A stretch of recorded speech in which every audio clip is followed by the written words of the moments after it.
Welcome to Weird Justice Messages podcast. Of course, I am Mike. What's happening is Marcus. And of course, I couldn't do this thing without my dog, Drew Money, on the boards. How y'all feeling? I'm feeling great, man. Feeling great. How y'all doing, man? I'm doing good, man. I'm doing good. How about yourself? I'm good, man. How was niggas' week, man? It's good. Good week, man. Long week. A lot of work. Getting ready for February. February's about to be slam, so. Yeah, February's about to be crazy. Yeah. For sure. It's right around the corner. But, January was a blur, man. Of course, January was a blur, man.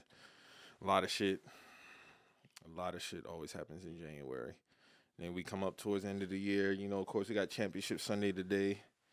We coming up on trade deadline. Yeah. For the NBA.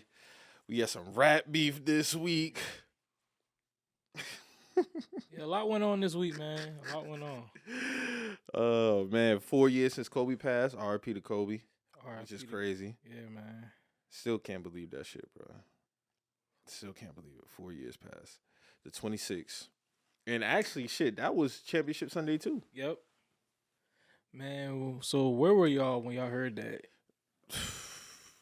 When Kobe passed, I was coming back from the grocery store. Okay. I was coming back from the grocery store. Just had to set my bags down. And group chat was going crazy. Both group chats. Then I think I got a text. I think I got a group. The group chat was blowing up. I'm not sure if Drew texted me or not. I think he did. It was either him or Mo.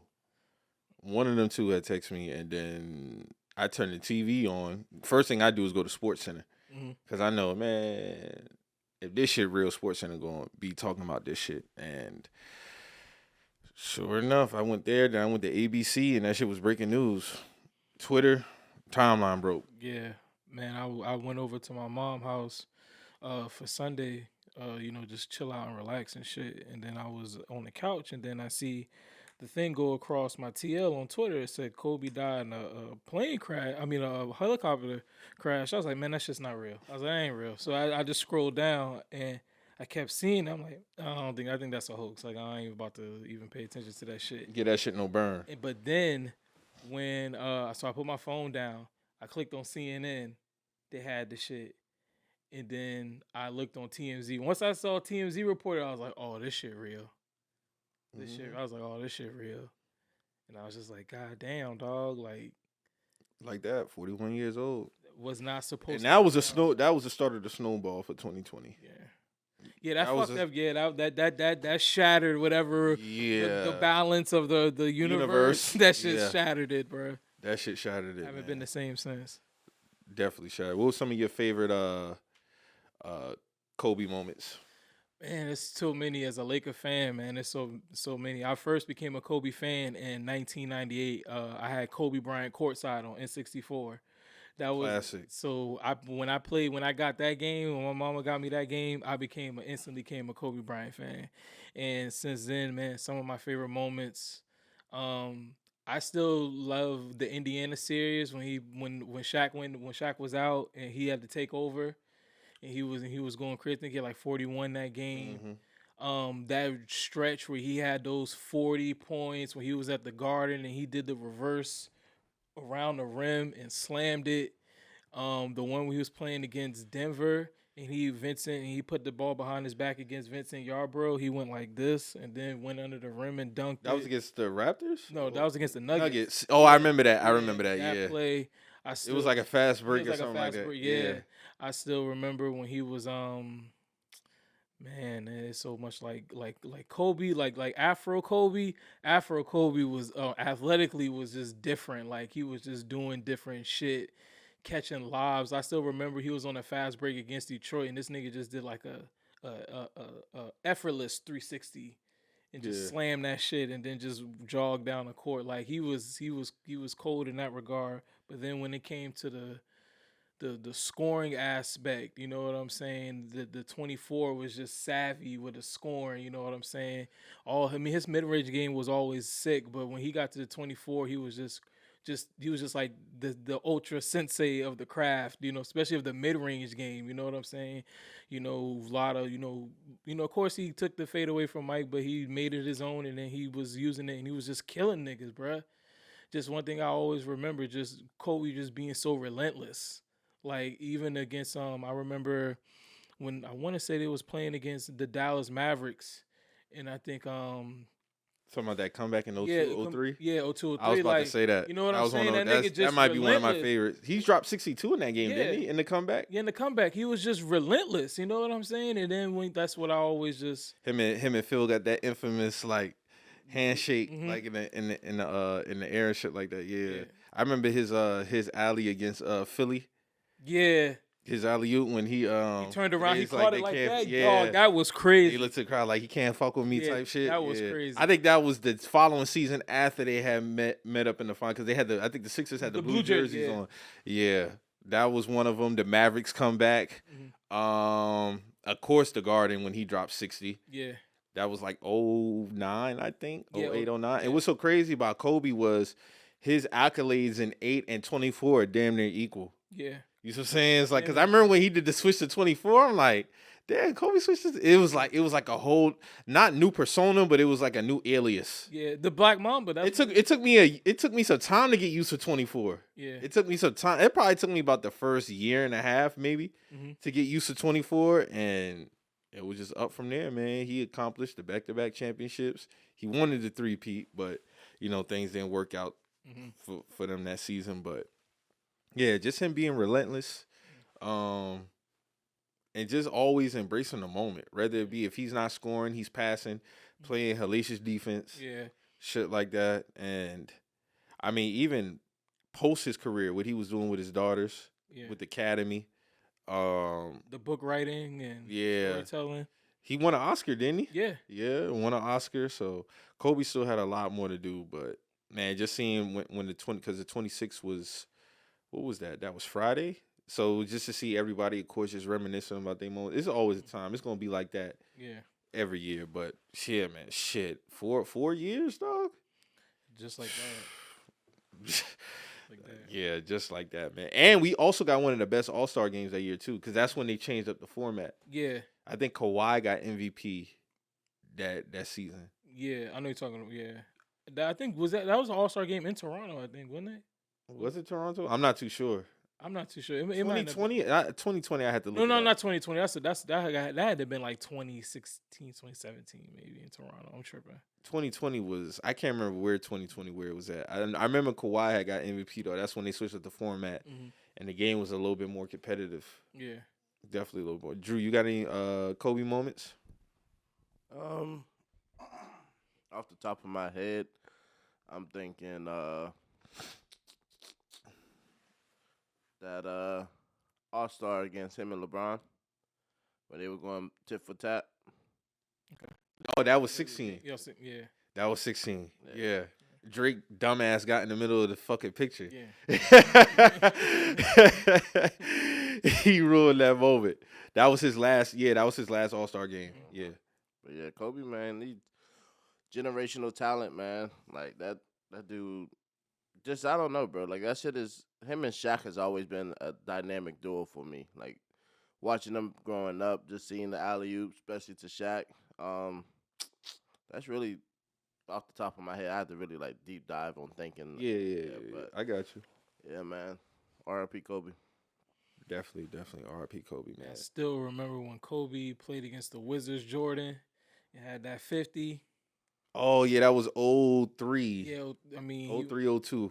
One of those years. and also Kobe, man, with the sneaker game, man. Kobe was a dog in that too. You know what I'm saying? From his own line to him when he was a free agent to his Adidas sneakers, like, he just was an all around, just a legend, man.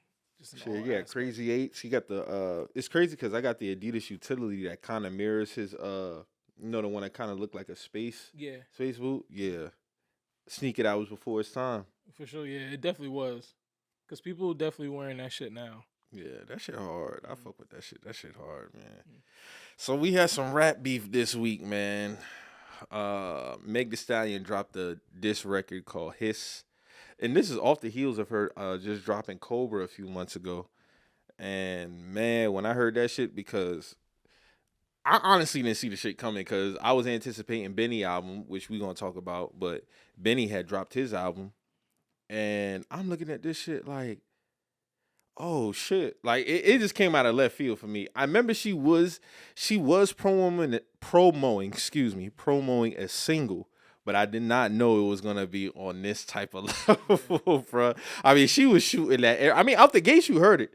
Yeah. Did you hear her? I don't know. Did you hear the record? I heard pieces of it. I think I pretty much heard the whole thing because once you hear a piece of here, piece here, piece here, it was like you done heard. Drew, did you hear the record? I heard a little bit of it. Oh, okay, yeah. But out the gates, she talking. I don't gotta clear them up. I'm like, all right, so I already know where this is going. Yeah. She had some bars in there though. Yeah, that she Megan's Law bar was crazy, though. That make you got to do some serious research for that one right when there. I heard that shit, I was like, oh, okay. That's where we going. Crazy. I fuck with this shit, man. This hip hop, man. Do that shit, dog. Hey, the BBL Scar bars. That was crazy. Them boys, hey. That definitely was at the Canadian. Yeah. That definitely was. That was definitely at the Canadian, man. That shit was crazy. I'm like, okay, well, she finally getting over chest. Yeah. The only thing was though, I'm surprised she came with a diss record because I felt like she already had addressed everything, kind of sort of what she was going through on the last single, Cobra, and then somewhat her last album, Traumazine. Yeah. So for her to come back on this again, it kind of feel like she's in a state where she's still on what she's been going through. Yeah. I figured when she was gonna come because her last single was prior to that, didn't she have a single with Cardi? Oh, I'm wrong about that. Yeah, she did. So it's kind of like she kind of still maintaining the same theme. Yeah. As far as what she's coming out with as far as content wise. Which I ain't really tripping, but I felt like it got to a point now where she was gonna kind of segue away from that. If that makes any sense. Yeah, but she says she's clearly still on it. Yeah, that shit, hey man, old shit died hard for her. Fuck it, you know what I'm saying? So she felt like she felt like she still has some shit to get off her. I like it, man. I like it, man. Hey, I like it too. It's fuck rapping. with it. Niggas rapping, you know what I'm saying? Niggas saying shit. Niggas, addressing issues. Nicki Minaj, she didn't try to, she didn't had her whole, campaign, with that shit coming back. So man, listen, I wonder if she's gonna drop the record though. Because, I mean, we heard a little bit of it in the background, but I don't know if she's gonna. I mean, we saw her on live. We saw the tweets. We seen her on this shit called what was that shit? Station Head. Yeah, yes. Mm-hmm. She's taking it back to Hot 97 days with that type of shit. Meg had called in and said what she said, so I fuck with it. She had called into the Breakfast Club and was Meg. Oh yeah. I did hear that. And was breaking that shit. So it's like hey, I fuck with it, man. Take that shit back to. I didn't know she was gonna shoot at Nicki though. When I first heard the record, I'm like, all right, this is a response to Party, because when he dropped his record, I'm like, all right, this is a response to him. And then when you start picking up on them bars, hey man, she's shooting at a lot of niggas, bro. Hey, I could fuck with it, as a fan of hip hop. I fuck with that. How far you think Nicki willing to take this shit though? I mean, judging by what she was saying in her live, I mean, she's willing to go low. You know what I'm saying? She's willing to go as low as you can go. Hey, of course, I gotta ask a question because it's more than just us, entertaining this shit right now. So how do you feel about people saying Nicki taking it too far, bringing up her dead mother? Man, fuck out of here. No offense, but this is a rap beef. Like it's clearly I've never been in a generation where niggas claim they have animosity towards somebody and don't express it in no way. Like, bruh, if I really don't fuck with you, I don't care what come out my mouth. Yeah. I'm gonna tell you exactly what the fuck I'm going to tell you, and then it's up to you to do what you want to do or check it how you want to check it. But I'm gonna say what the fuck I want to say. If we're rap battling, especially if we're in like I said, like I always say, hip hop is a contact sport. I've always said that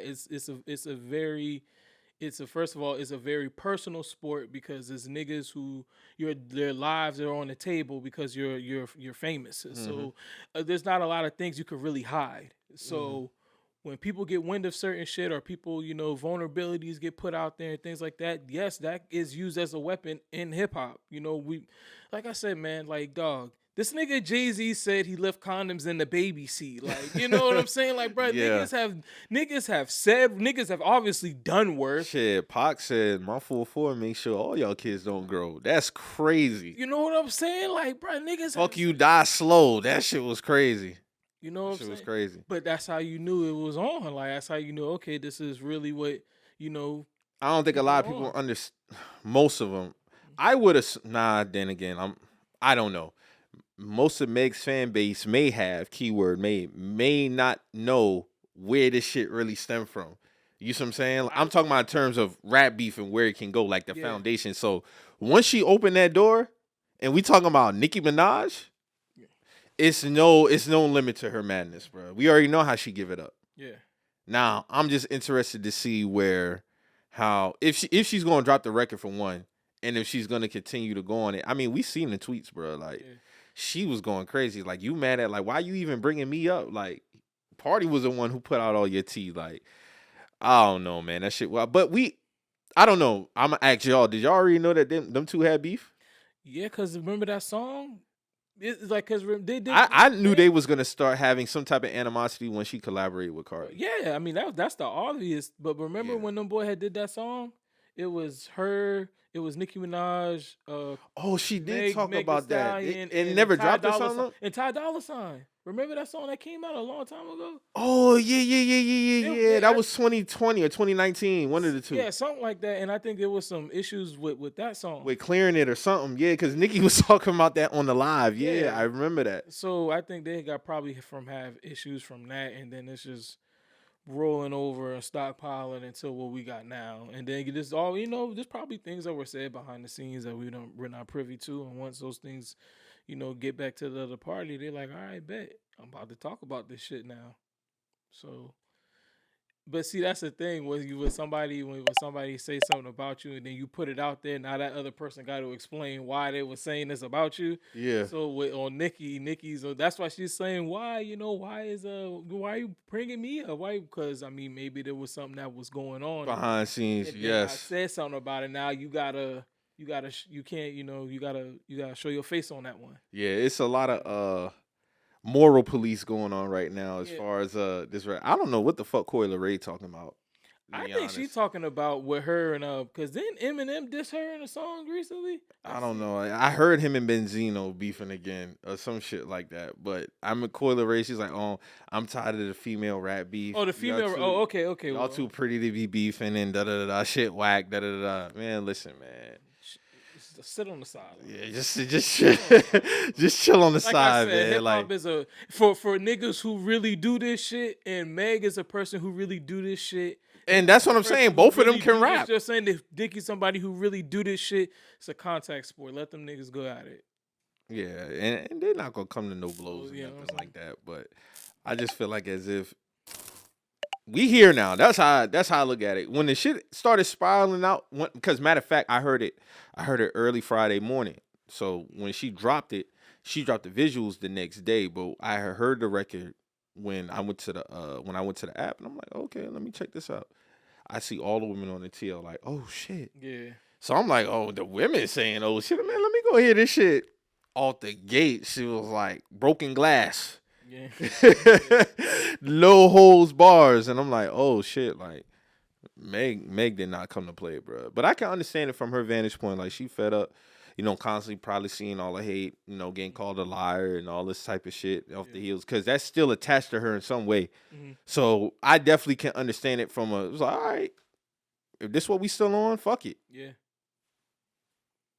I'm gonna address all y'all motherfuckers. Yeah, and I'm just gonna let the clip fly. I'm just gonna let the clip ride, man. Let that shit ring off. Yeah, but with Nicki, I don't know, man. Man, because Nicki just become like, don't get me wrong. She is kind of funny. Don't get me wrong. She's kind of funny. Like, I'll be real with you. You talking about when she was mimicking her? Yeah, dog. Dog. She was like, I don't know if I want to be Bumby or Pimp C. Like, dog, I ain't gonna hold you, dog. That shit was funny. That shit was kind of funny. It was kind of funny. That shit be tripping. I was like, bro, what the fuck is wrong with her? Dog, Nicki really is she's a different case, man. She really is a different case. My whole thing is with it, though, I just want the records to come with it. And, because ain't nobody going to do at least 3, 4, or 5 records. We going to get 1 or 2 of them shits. Yeah. And should have died down. But that's one beef for sure that probably will never get fixed. Nah. All because of where it stemmed from. Like, that Cardi shit, that shit is deep, and I feel like she see anybody who align with her. Yeah, it's like automatically against. It's just like, yeah, I can't fuck with you, bro. Like, I just can't do it. So I'm definitely interested to see. I'm gonna circle back to this though, but I didn't even know fucking Ice Spice and Lotto was beefing, bro. Did you know that shit? And you know Spice is under like Nicki Minaj. Oh, she is. Oh, yeah, like she signed to her. I like. Oh, for real? Yeah, like I don't know if it's like official, but because remember when her and Nicki had that big song last year, or a year before last, a year and a half ago, or something like that. So that one there, I don't know, but I did hear her diss. That shit was kind of funny. I'm not gonna lie. So Ice Spice diss Lotto? Yeah. What the fuck is going on? What's going on? Telling you, bro, some funny shit going on this week, bro. What the fuck? Hey, the rap girls are beefing, man. I don't know, man. I ain't got too much burn for it. Me either. I don't know what it stemmed from. Where just keep it on wax, man. Just keep it on wax. Oh no, them two is. We already know them two are not gonna. No, I'm just bullshit. But just hey, man, if y'all want to go and do your thing, rapping, hey, I don't know, man, because I didn't had no idea that this was even a thing. That these two were even going. I heard it off the heels of the Nicki and Meg shit. That's how I heard about it. Oh wow! And then people started talking about it because of Coi Leray tweet. Okay.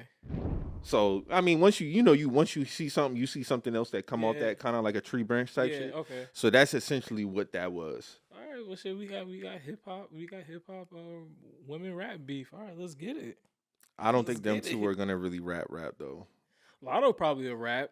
She will. I mean, Ice Spice, she did. I mean, she ain't rap. Her shit was more so like funny. Like that shit was hilarious. I ain't even gonna front. She was like, "Oh, get off the floor" or some shit like that. Tell her get off the floor, some shit like that. That shit was crazy. New York women have like this. New York women are funny. Well, yeah, they got that thing. Yeah, they're more just funny, dog. Like they're just funny people sometimes. That's all I got to say. Yeah, then I saw Benzino and Eminem was rapping again. I'm like, nigga, what the fuck is this? We really back in 03? Shit, if this is the case, we need Joe Budden to get back in some beef then. Man, if this is all stemming, because it's like, as long as 50 Cent and Ja Rule hate each other, all parties around them gotta hate each other. So, bruh, how y'all feel about the 50? How y'all feel about 50 Cent and Fat Joe like hanging out with each other now? I mean, they too real. I never thought I'd see that shit. I thought that was some multi-verse type shit. I guess, but at the end of the day, them boy, like, don't get me wrong, we trip off Fat Joe, but Fat Joe was really in the field out back then. Yeah, he was. And 50 was in the field, so it was two niggas who were in the field, and so they might not have liked each other, but I'm pretty sure they always have respect for each other. Because I remember when Tony A was on Vlad, it was like 50 Puerto Ricans, you know what I'm saying? We got to deal with Pistol Pete, those other shit like that. So it's clearly them niggas respect each other's gangster. Uh-huh. You know what I'm saying? They might not like each other, but they respect each other. Man, them niggas courtside at the basketball game on Christmas Day, bro. So they'll have they'll facts. So at the end of the day, even though back then they might not have liked each other, they still respect each other's gangsters. So there was still always a common respect there. You know what I'm saying? It wasn't like, like 50 Cent has no respect for Ja Rule. Like, he never had no respect. That'll never get fixed. Yeah, he never had it just off the fact of some preem shit, but just the fact that he just does not like this nigga. So. But then again, we saw Jeezy and Gucci in the same room together for a versus. You never know. That's never going to happen, bro. So you're probably right, though. It's two. That's 50 is a different level of petty. It's a different level of petty. It's a different level of respect. It's things that were... This does not no rap lives shit. were lost behind that's that what I'm shit. saying. There wasn't no rap shit that started, like, that fell into the street. Yeah, they got real street beef. Friends of his have died off the hands of other niggas from another person's crew. You know what I'm saying? So it's like, nah, bro, this shit is never gonna die, bro. This shit gonna stay down forever. I'm just glad 50 and Fat Joe never came to, like, them type of blows. That could have got real serious. It could have got serious. I still remember when he hopped off the BET Awards stage, he was walking around the front, was looking for niggas. Yeah. He was calling niggas out. That nigga 50 was crazy, bro. But he wasn't never hiding from nobody, dog. That's one thing I will say. He was never hiding from nobody. Because that nigga was really outside in real life. So to him, it's like, bro, I'm going to handle this shit just like I'm going to handle this shit. Like I'm going to handle like how I was handling it out there. Because you realize, bro, he used a lot of his street tactics in the industry. You know what I'm saying? In a lot of situations, bro, to benefit him. He like I always tell. He also did. He moved militant, but he moved smart at the same That's time what I'm too. So for me, I always tell niggas he's the only person who I saw who successfully conquered all his enemies. Like That is a fact. he conquered all That of is a his fact. enemies, bruh.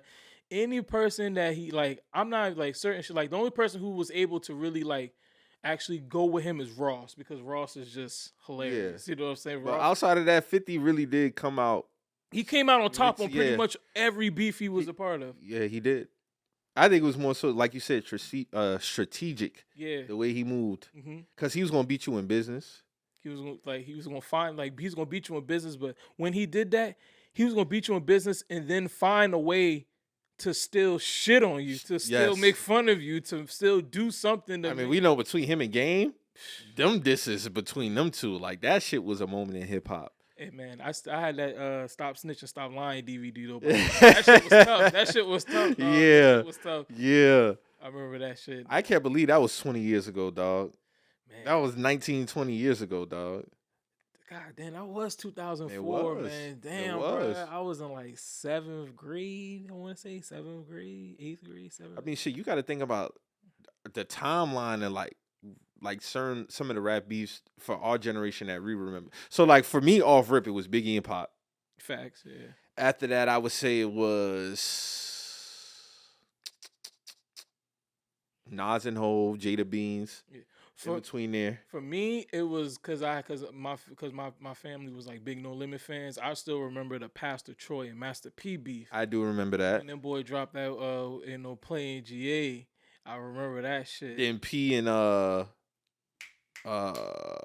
Pimp. P and Pimp, yeah, Pimp. Because matter of fact, you was just playing. I know you strapped. Yep, I was sharing some of our most legendary, rap beef records. Yeah. What's some of y'all favorite rap beef records? Oh, man, I always strap. I know you strapped this up there for me. Yeah.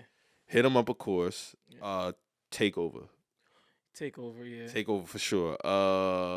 That's one of the greatest diss records because that's him like literally like sitting in a chair and just literally just telling the truth. Like just talking just niggas. talking. Talking to niggas. What other ones? Play with your bitch. Yeah. Dolph. That's classic. That's up there. What else would I put up there? Oh, Life is on the Line. Oh yeah, 50. 50. Yeah, that was Definitely. That was a crucial one. And he was early out the gates with that. That was 98. A lot of people don't know that. Yeah. A lot of people think that was old. No, that was an early rap disc. That's when he was coming at everybody's head. Some of my favorite ones. I mean, we could go disses and we could also kind of go maybe like, cause there's some like subliminal rap disses, message with songs that people might not know who they talking about. They might not be as like vocal about it. Like Imaginary Players, one of them. When I first heard that was about Mace, I was like, it changed the whole meaning of the song to me. So I'm like, bro, it's really one of the greatest diss records of all time. Like and I want to know how that shit, because he was on Mace's first album. He was on Harlem World. I don't know, though. I don't know I don't know how that shit got like that, because Harlem World came out around 97? September. It was 97? 97, and then Volume 2 came out November. They might have did that song beforehand, and then maybe they fell out, and then the song he just so happened to still be on the album, and then But see, he dropped his first, and then he dropped his next. So Jay-Z's slick. Jay-Z's a funny nigga. His timing is impeccable. Oh, you know how his timing is impeccable. Definitely. But I'll say another good diss record for me is oh man, when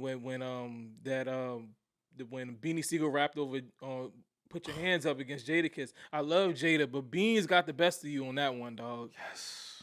That nigga said, I kick your ball over the fence and tell them who yard is this. I was like, Nigga said I'm about to sun kiss like a soda. Yeah. I was like, oh my God. I was like, this nigga is going off on this nigga. Sweeter than a Hershey's Kiss. It was going in, bro.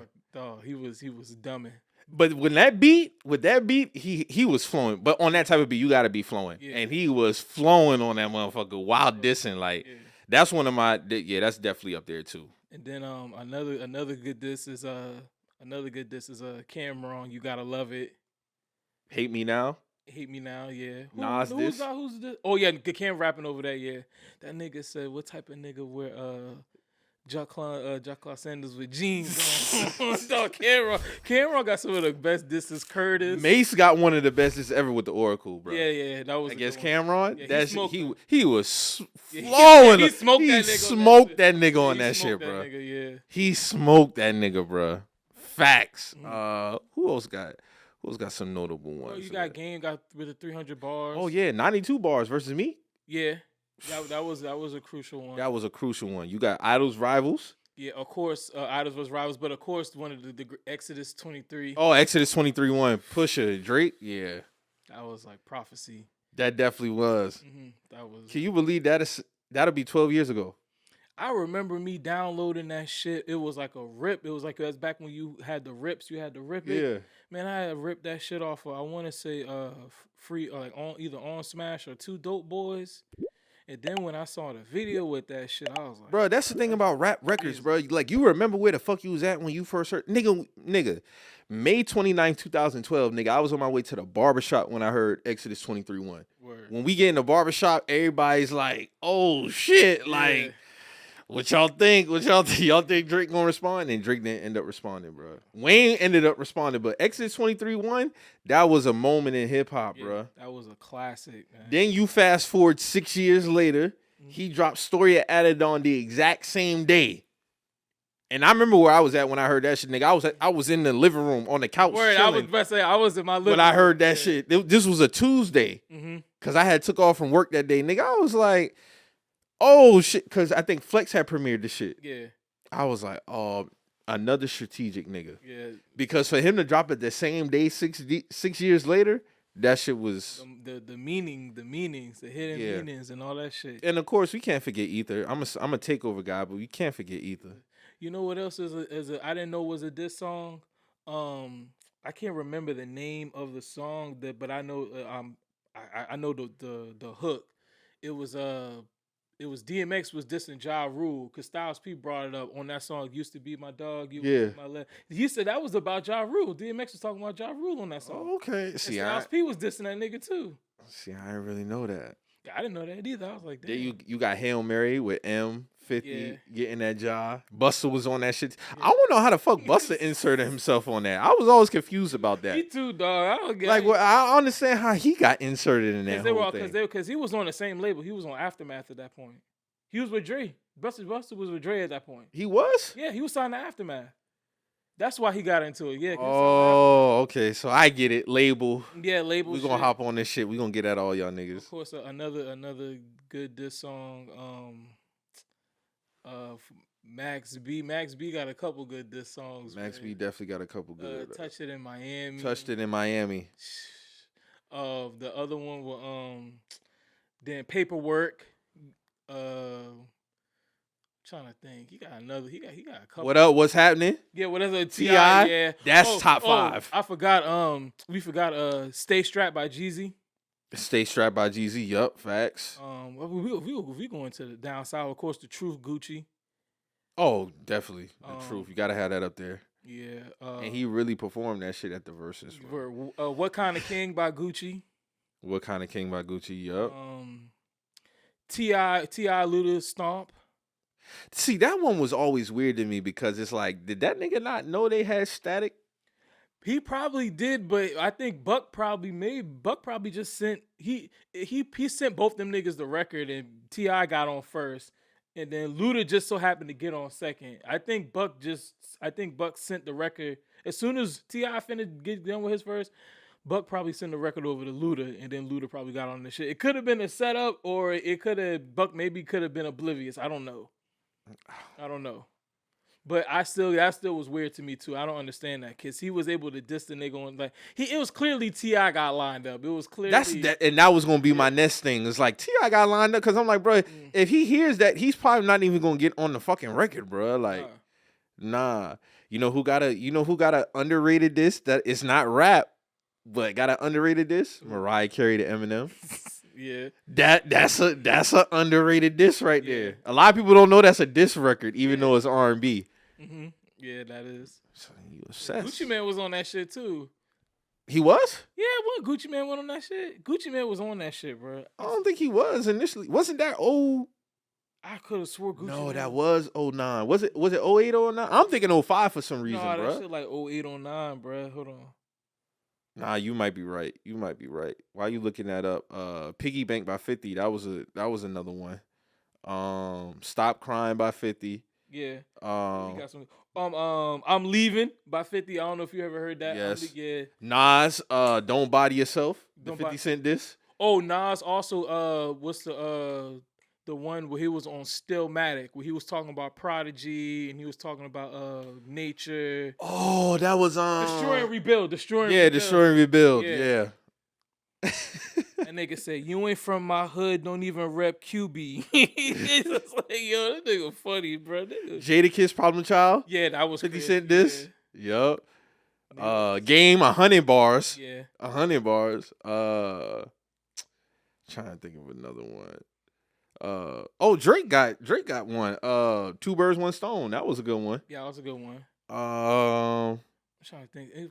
Who's like a recent? Because we named it a bunch of old guys. What's somebody? shit. The biggest recent one though was 6 years ago for real.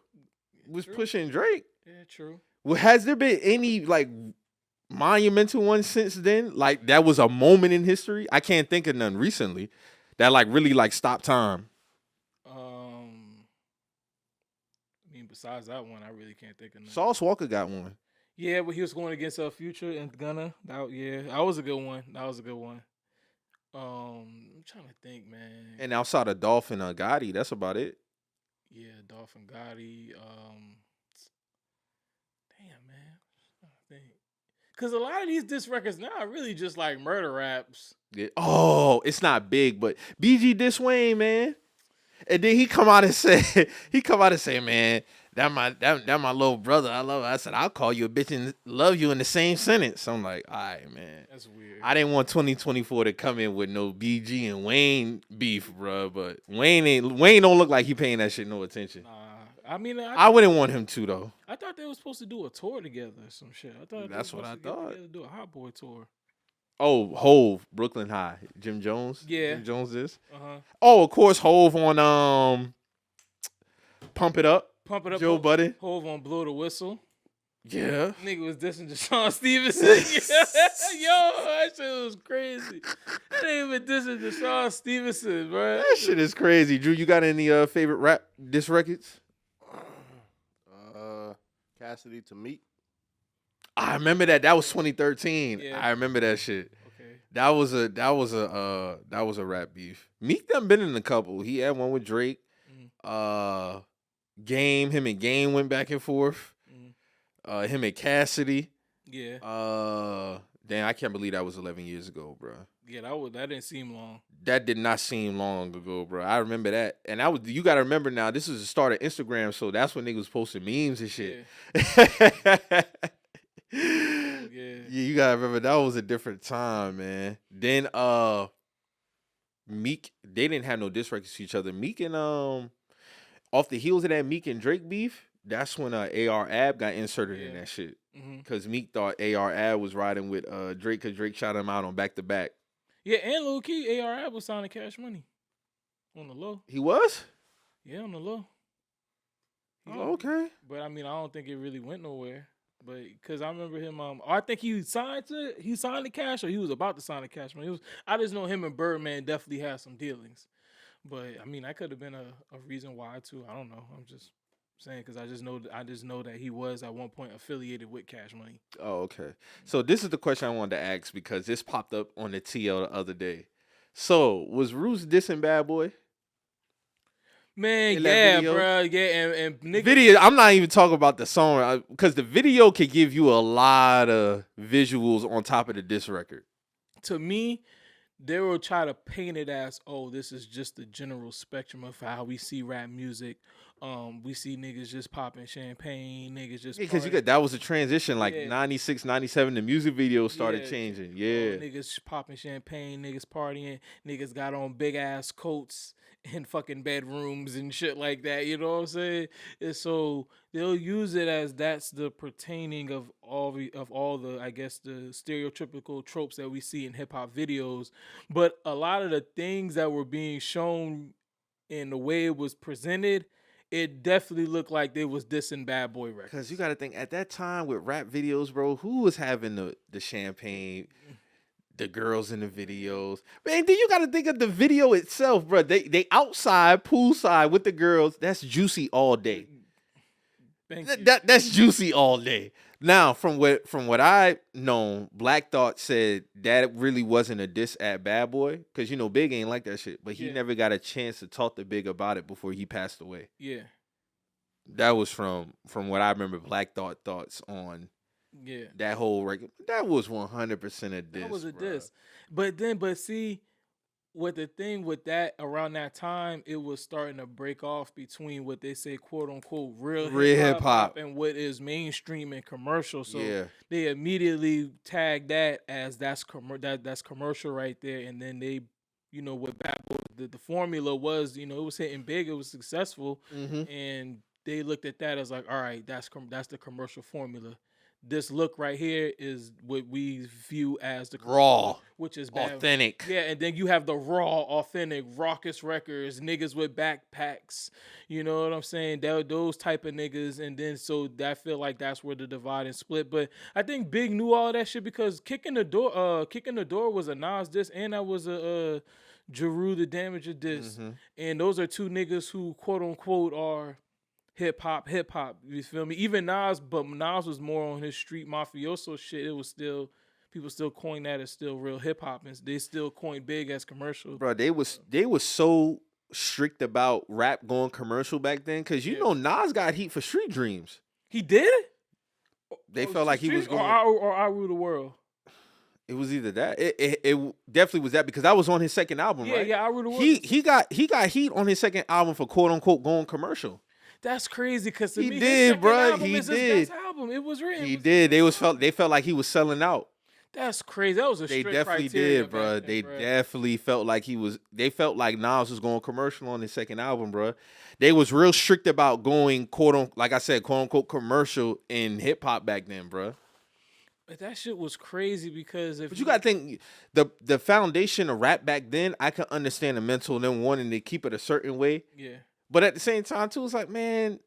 Now look at it, like we were very juicy and Yeah. you know all that popping the champagne in the bottles, Big Pippin and all that shit. No, like bro, that's still the true essence of hip hop. It was just a different layer. Yeah. You see what I'm saying? Like it was just a different.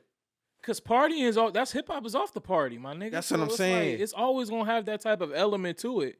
Then when you started having the girls in the bathing suits in the videos, that's when niggas really was like, all right, like what niggas doing? But it's like, bro, like come on, man, like. I mean, the girl that cause I would have liked to have seen it as a 20-year-old back then to really see. Like, it just seen it as a child, it was different. I was just looking at like, oh, like, just y'all hating. Yeah. You know what I'm saying? But if I was in my 20s, maybe I could have a better understanding of why they felt the way they felt about how rap was trending as far as like the commercial aspect. But you also, I mean, we still revere all them records, bro. yeah, but you think, bro, rap as far as because since rap is such a young genre, rap kind of got commercialized pretty fast. That's why I felt like they were so Yeah. strict about Yeah. keeping it a certain way. Mhm. Cause what year would you say like rap started transitioning? Like 93 after Gin and Juice came out. I mean, not after, well, really when the Chronic and Doggy Style, when that shit came out, the shift happened. I was going a little later, bro. Shit, you beat me early. I was gonna say 97, maybe 96. So you thought it was 93? I felt like they introduced the world because to me, New York hip hop was always gonna be to the essence. It was always gonna be to the you know the true essence of what hip hop is, which is which I can understand that. But once hip hop started to gravitate and migrate, there were things that were catching people's ears differently, and you got to think New York is just one space. Mm-hmm.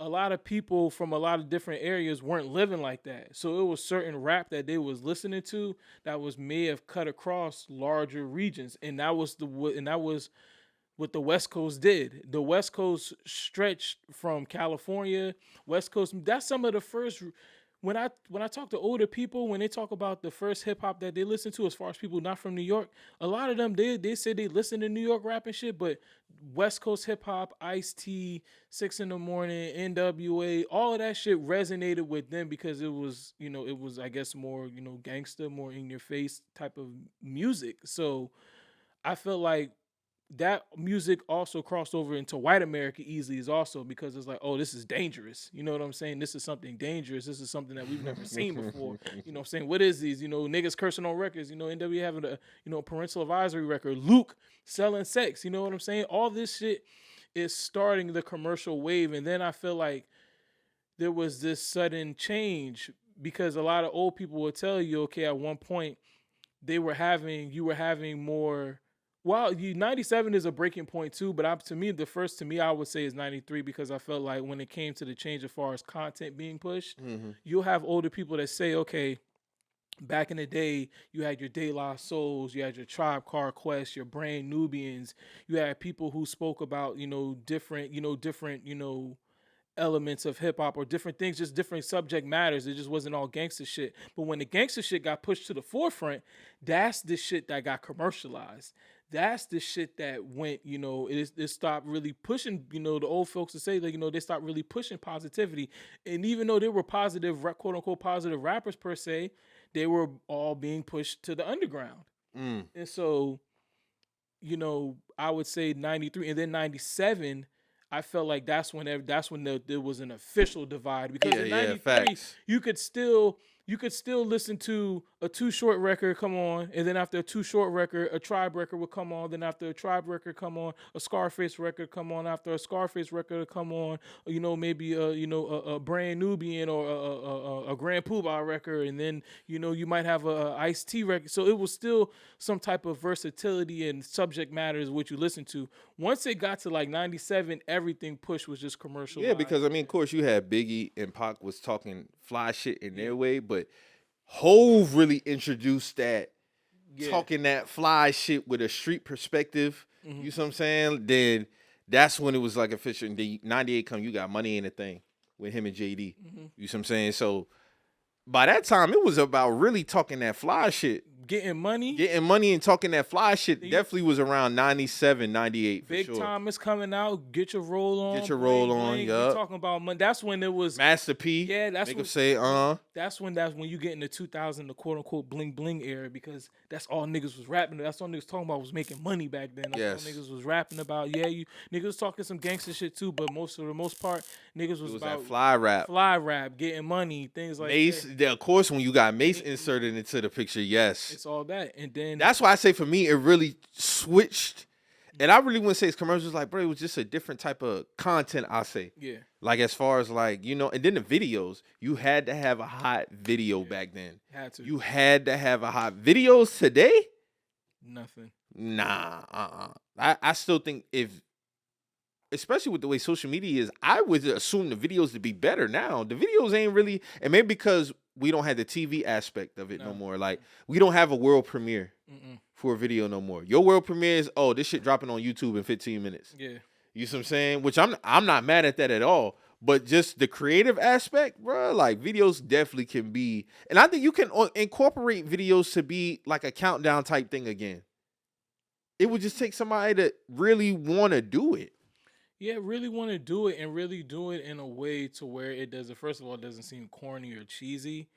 But it's got to add something new to it, because if we want to watch these videos, we really could just type it in on YouTube and watch it. So you have to come with it in an aspect to where when people click into it, they got to want it.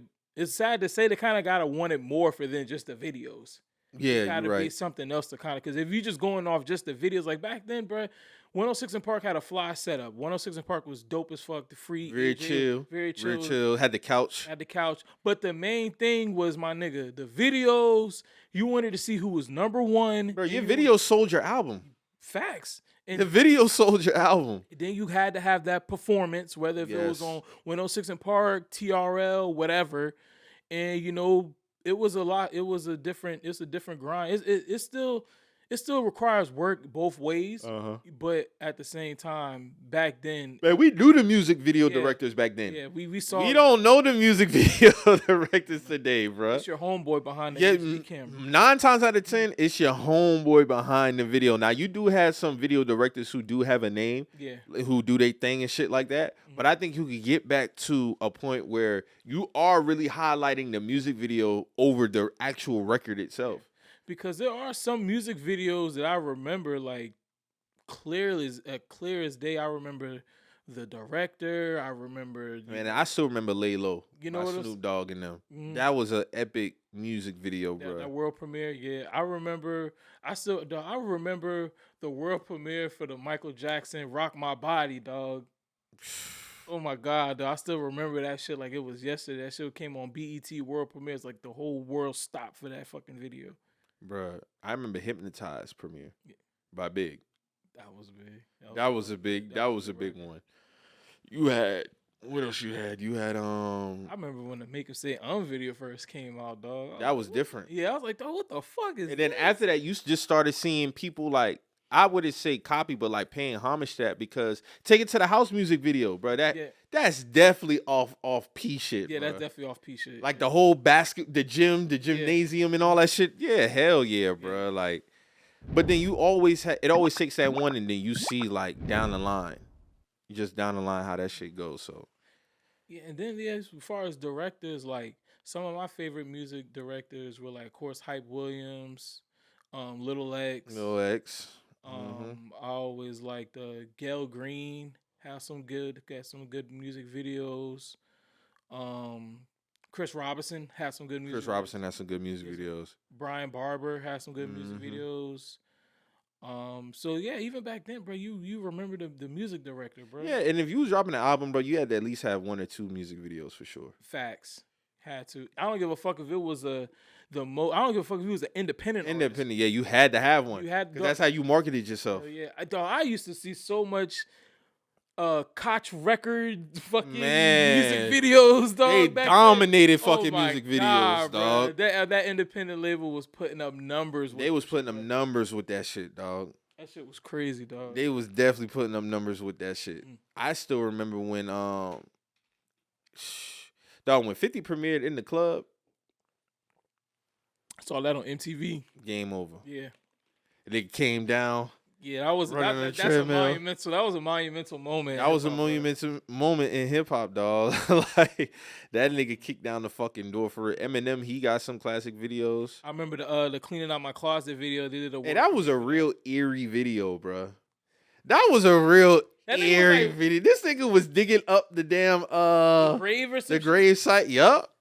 Stan. Yeah, that was a crazy video. Stan was a crazy fucking video. I remember watching that video as a kid, and I was like, "Dog, am I supposed to be scared?" Like, I was like, "This is kind of weird." Trigger warning, bro. Yeah, that shit was weird. But yeah, definitely, bro. You could not do that video in 2024. You don't think so? Putting your pregnant girlfriend in the trunk and driving off a fucking bridge? You probably could get away with it. I don't know, but you probably right. Man, hell. Drew, what you think? You think he get away with that? I don't know. He's still white, so get away with everything. Maybe in a movie per se. I don't Yeah, know, movie. bro. But Music video, you might be right. music video, I don't know, bro. Can't forget about Tip Drill. Classic. That one, that guy. Oh my God, Nelly got Classic. nailed to the fucking cross for that shit. Man, Bro. that was uncalled for. It definitely wasn't called Awesome. for. I mean, they was coming for his sister behind that shit, bro. Yeah. That shit was crazy. Man, speaking of Nelly, of course, BET Uncut, classic videos, bro. Definitely. Classic videos. I don't give a fuck. Busy Bone and Joker the Bill Bondsman, Money in the Ziploc Bag. Man, we can talk about this shit all Right. day, bro. We can talk about this shit all day. But like I said, man, I hope hip hop embraces this moment. I don't know. You know what? Nicki might not even respond as far as dropping the diss record. I think she she might gonna just drop keep it this. on. She might just keep it as Twitter and the IG lives. You think she'll drop it? She gonna drop that shit. I don't know, man. We'll see. I don't know. If you had to put a bet on it, would you put a bet on it? Drew, you think you will place a bet of her dropping this record? What would be the odds? This is why I defer to y'all. I have no idea what the odds would be, but if there's odds out there, I'm taking them. You taking them? I'm taking Sure, them. I'm sure she's dropping this album. This album A or record? song, excuse me. A song. Oh, okay. Yeah, she definitely gonna drop a diss song, bro. She already got the artwork and everything for it. She gonna. I ain't seen all. She dropped artwork. Yeah, it's just the song's called Bigfoot. But did you see? I ain't seen no artwork though. Drew, you seen artwork? I saw the artwork for it. Oh, I ain't see the artwork. You got a picture of it? Yeah. Bro, I did not see no. So the record is called. She's gonna call it Bigfoot. Yes. That's crazy, bro. That's crazy. That's crazy. I did not see no artwork for that shit, bro. That shit is wild. I wonder when she gonna drop the shit though. Yeah. See right here, bro. Oh, that's official. Let me see. It look. I mean, it might be. It look official. Or I'm tripping. That don't look official. That don't look official. Bigfoot. Nicki Think that's some Minaj, fan shit. 6 p.m. Turn notifications for that. That is a crazy fucking artwork, bro. That is some crazy artwork. I ain't even gonna lie, Drew. This shit kind of crazy. Send me that shit real quick so I can send it to Drew. That shit is kind of crazy. With the pink boot on Yeah, that's wild. and a Bigfoot print. That's kind of crazy, Yeah, bro. that's wild. That is kind of crazy, Yes. dog. I told you, dog. She's funny, bro. She's funny. She's a funny ass nigga. I'll give her that. She's funny.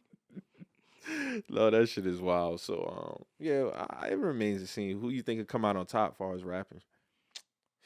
Man, I don't know, bro. I'll be honest with you. I don't know. I mean, but what does this do for either of each other's legacy? Like, if I mean, I don't think neither one is gonna. nothing's Fall. really. It's gonna be within the realms of the beef. Like, all right, who took the L? Yeah, who took the L facts? Who took the L? Who took the L? Because for her to come out with that hiss record, it was kind of like, all right, now like you opening up this door, and then I'm seeing all the the fake morale tweets about like, nah, bro. Once you open that door, nothing is off limits, bro. Like We on that. if we was in a rap beef, if I was in a rap beef with somebody, like I said, y'all know I just lost my sister, but if I was in a rap beef, I would expect somebody to use that as ammo. I'm already gonna charge that to the game. Like it's an understanding of once you insert yourself in something, nothing is off limits. Like, bro, we seen battle rap. Yeah, that's what I'm You know what saying. I'm saying? Like we seen the shit. We know what comes behind the shit, dog. People, like I said, niggas going. It is what it is. So you gotta fight fire with fire for the most part. Like it is what it is. It's gonna get at one point in the battle. This shit gonna get ugly. Like just be prepared for whatever's thrown at you. Definitely, we'll see. Meek has some funny shit, man. What's up with Meek? Meek asks how does listeners in South Africa listen to his music.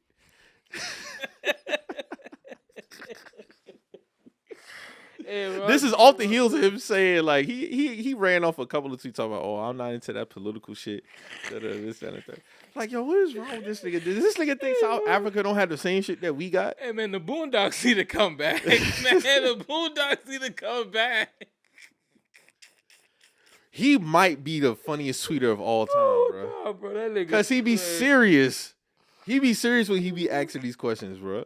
Boy, I don't know, boy. Them school systems be failing niggas. Boy, them school systems be failing niggas. You dog. gotta think. Did Meek graduate high school? This is a serious question. I don't know. Did he graduate high school? If I had to make a I think bet Meek on was that, always in the streets, bro. I think he dropped out. I could be wrong. if I had to make a bet on that, I'd probably say no. If I had to make a bet, if I had to go over or under. I know they took offense to that shit, bro. I would too if I lived in South Africa, I would take offense to that shit. It's like, nigga, you don't Nigga, we think got the people same good shit. for you? We got Wi-Fi, nigga. We got Apple iPhones. We got Androids, nigga. Hey, dog, that's the funniest shit I heard today, dog. Oh, my God. This nigga said, how do they listen to my music in South Africa? Oh, my God, bro. Like, nigga.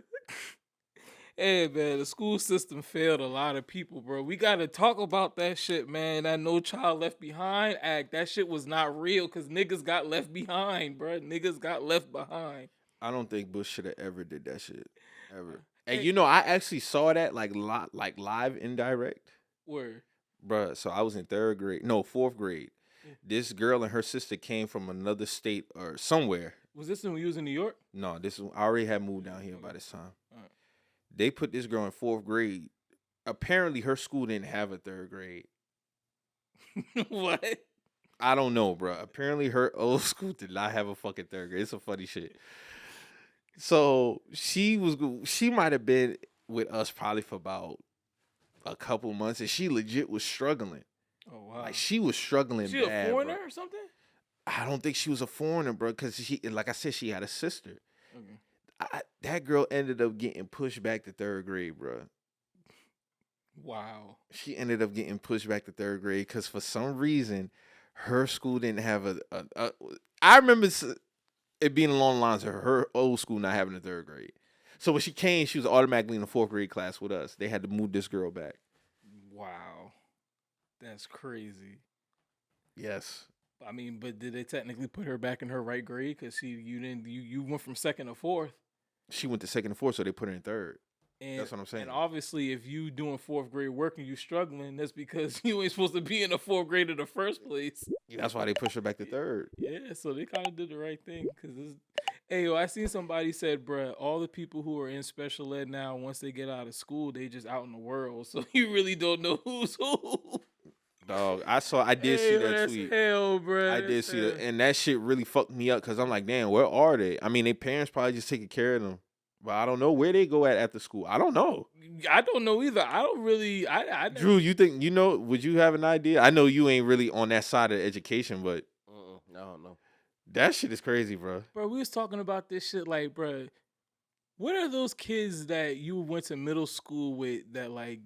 You know there were kids who were like badass middle school kids that had to go to like alternative school. Like if you was in like the Latson area or like Somerville and you were bad as shit, you went to Givens. You know what I'm saying? I did hear about that. But yes. a lot because nigga, I went to school with Givens was K through 12. Yeah, but you were bad. You were bad, yeah. And then they had Enterprise, and then there was something else. See, I never heard of Enterprise. I heard of Givens though. Yeah, if you went to Givens, bro, you was like the worst of the worst. Like you couldn't be in school with the regular. They either got right or they locked up.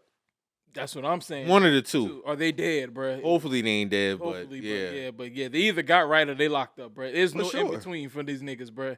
Man, I knew this one nigga, bro. I swear to God, this nigga was like 16 and in the fucking 8th grade. This nigga was driving to school. This nigga had a fucking baby seat in the back, bro. Like real shit. What? I went to Gray Middle School in Somerville when I moved back down here from Virginia, and I promise you, bro, I was like, bro, why is this niggas in this shit that got full beards? I'm in 6th grade and I go down the 8th grade hallway. I'm like, bro, these niggas got full beards. And I'll never forget, bro, he played on my 7th grade basketball team, and we was at a game, and after the game, this nigga hopped in a whip and had a baby seat in the back. And it was like, yeah, he got a kid. But this nigga, he ended up going to Givens. And then it was like 7 kids who I knew who ended up going to Givens, and I've never seen or heard from these niggas ever again. Get the fuck out of here, bro. I promise you, bro. And if you went to Gregg Middle School in Somerville and you listen to this shit, you know who I'm talking about. This nigga had a fucking kid, and this nigga had a fucking baby. This nigga was driving to school. So what if Meek was part of one of them classes? He probably was. And that's why I'm bringing this shit up to let y'all know that these niggas is out here now. The kids who went to Givens. Meek being part of that group is fucking those crazy. Niggas are out here wandering the world, bruh. So you better hope you just come across some of these niggas, bruh. Because I don't give a fuck what nobody say. Niggas always be like, oh, it's not, right to talk about children and you don't know where they're going at, bruh. There were some kids who I knew in 6th grade, like, bruh, these niggas are not going to make it to C18. Some of them you know. You just know, like, bruh, some of these kids unfortunately, some of them you know. You know, like, bruh, these niggas is on a path to destruction at a very early age, bruh. I kind of always want to give them grace, though, because of you never know their upbringing. Yeah, true.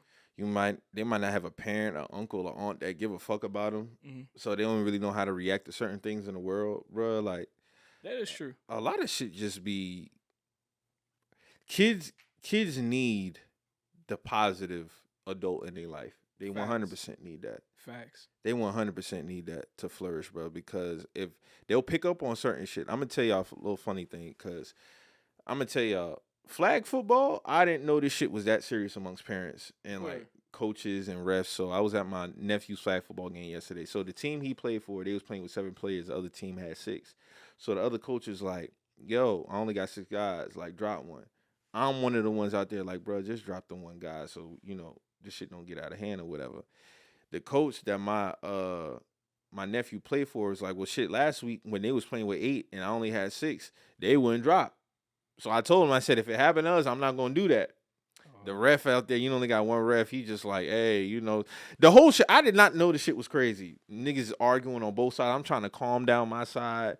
My nephew, he get to a point, he trash talking. I'm like, hey, bro, like we don't do Your that. nephew with trash talking? You see what I'm saying? Like just play is over, go back to the huddle type shit. You see what I'm saying? My sister, she on the sideline, she getting into it with the coach and the ref. And I'm like, chill out, bro. See, that's where he get that shit from.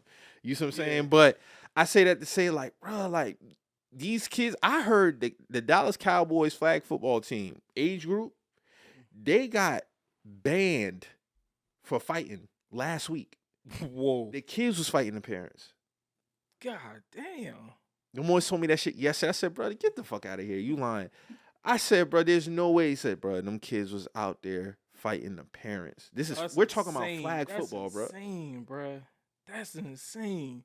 Bro, and these are children. These are kids. I was saying, like, bro, this is about the kids at the end of the day, bro. Like, y'all can talk about this shit like adults in the middle of the game. The boys was talking. The boys was like, oh, yo, you want to have a conversation? You want to have a conversation? The one ended up walking to the middle on the backside having a conversation. I'm like, bro, this shit, wow.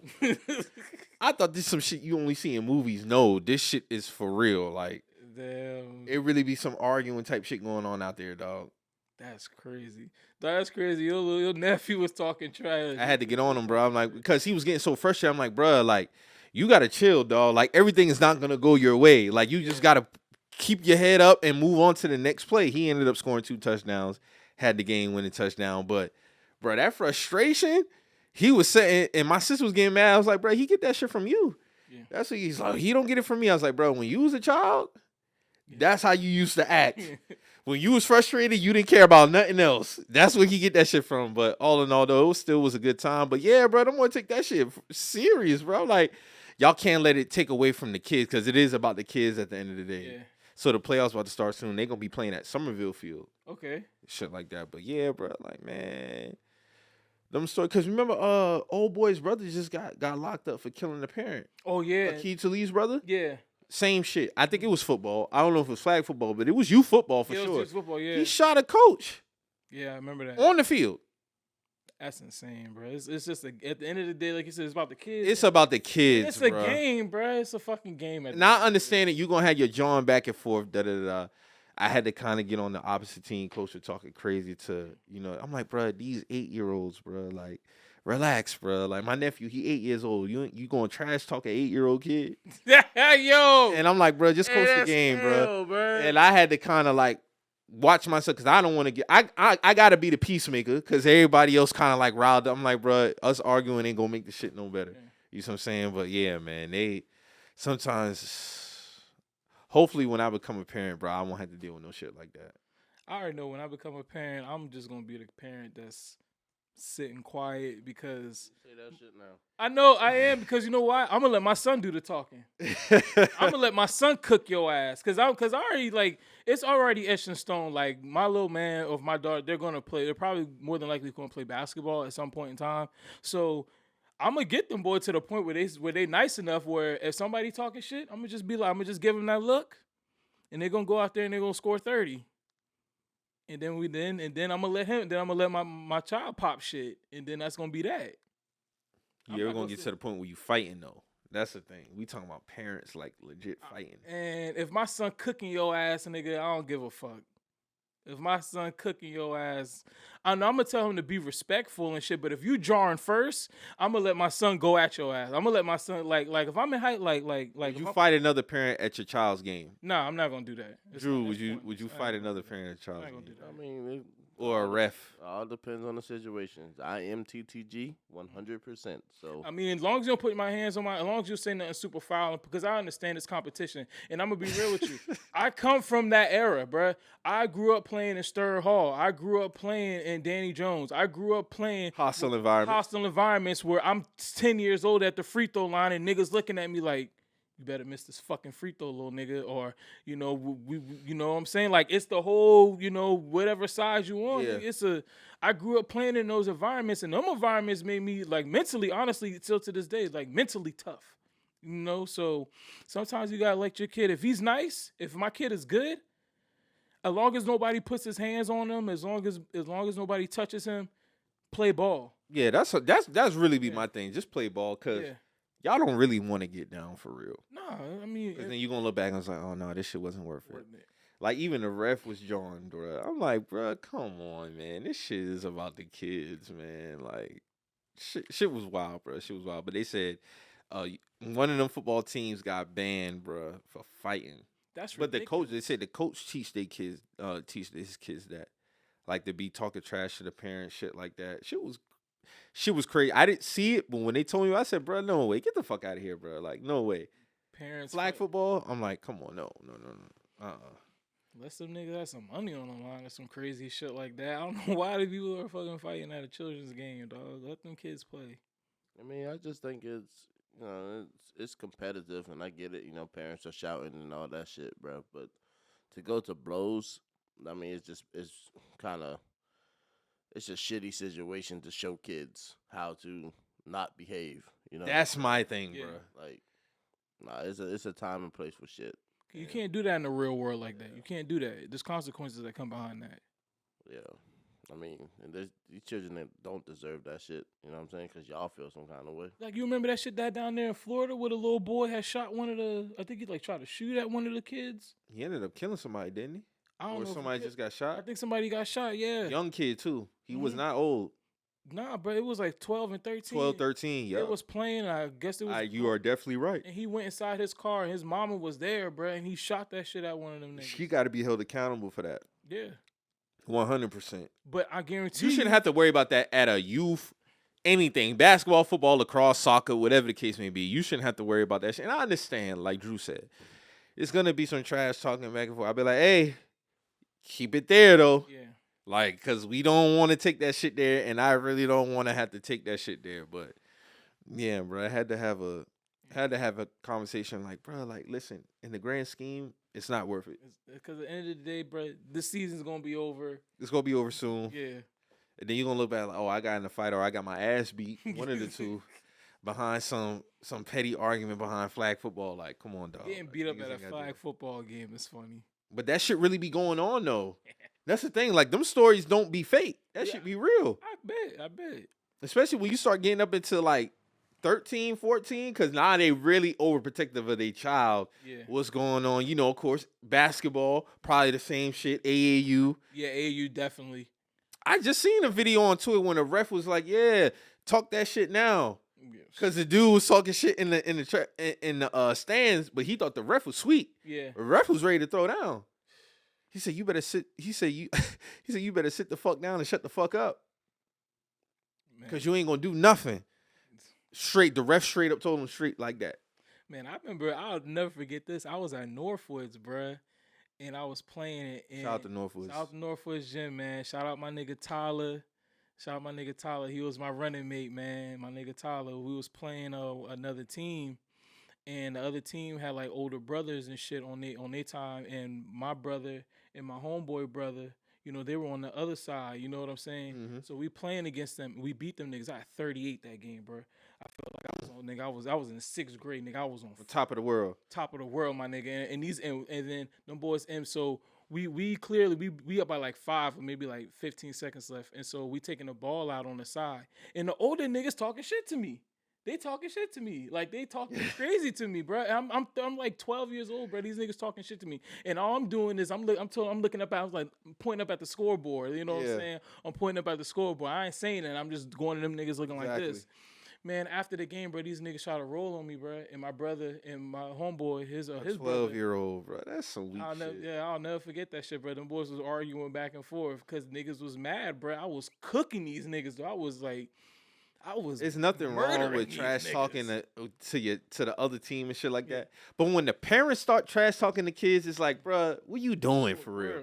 Like, these kids, bro, like, you really gonna trash talk a kid?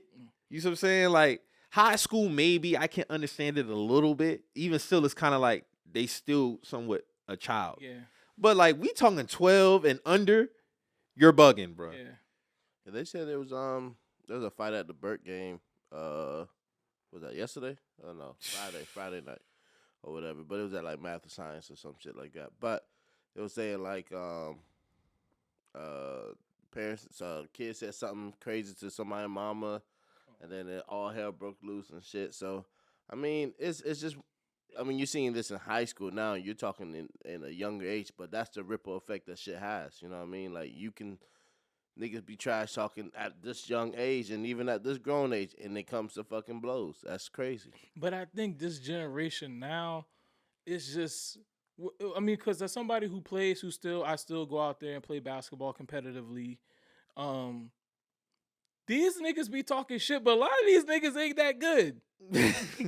So I think we gotta also talk about that, bro. If you good and you talking trash, like it means something. It But means if you whack and you talking shit, bro, it's like, nigga, like, why are you talking right now, bro? Yeah. Why are you talking right now? see, like I didn't mind my nephew trash talking, but they was down to a team at the point of the game they should have not been down to. Oh, so you can't talk shit. So he was getting frustrated while also if he made like a stop, he was talking trash. I'm like, bro, like you're legit down.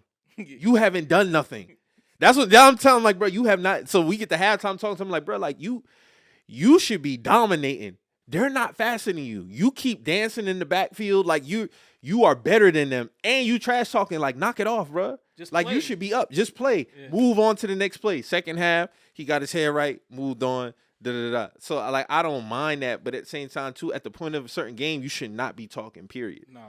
Like they legit should have been dominating this team, and they was letting them win, bruh. And Shit. my nephew, I'm like, bruh, like you doing a little bit too much dancing in the backfield. When you get the you ball, got to bruh. get it together, little bruh. You need to be running north and south, bruh. Like you're doing way too much dancing. But shout out to him. I'm very proud of him. Yeah. Like he has definitely been doing his thing this year. Definitely improved on last year. But I did not like that shit.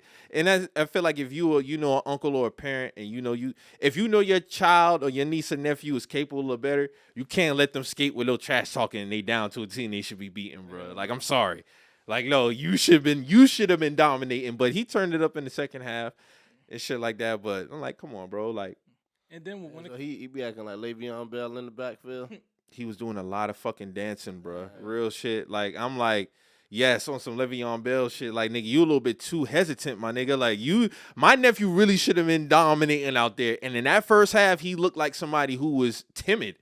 You see what I'm saying? I'm like, bro, like, why when you get in the ball, you doing all these moves, bro? They can't fuck with you. I didn't say fuck with you, but I'm like, bro, like, just run. you should just run. Yeah, just run. And then he started doing this thing in the second half. But yeah, Drew, he was. that fucking bouncing and shit. That dancing, man. just go. Take that shit and either go through the middle or you go around the sideline, nigga, and you go straight, nigga, and you don't look back. But yeah, like y'all saw when I posted on my story, Yeah. like, yeah, Dog was doing this thing, man. Shout out to him, man. And also, I think it was awesome because he knew I had a little incentive for him because I told him after the last game, I was like, I was going to have something for him. I was like, hey, bro, like, I didn't say it, but I'm like, bro, essentially, you bullshitting right now. Like, Yeah. you should be balling. Get But it. y'all be the same way too, man. I'm telling you, y'all gonna be the same way too when it's your time. Especially when you know your child or your niece and nephew is better. It's like you got to give them that look, like, Yeah.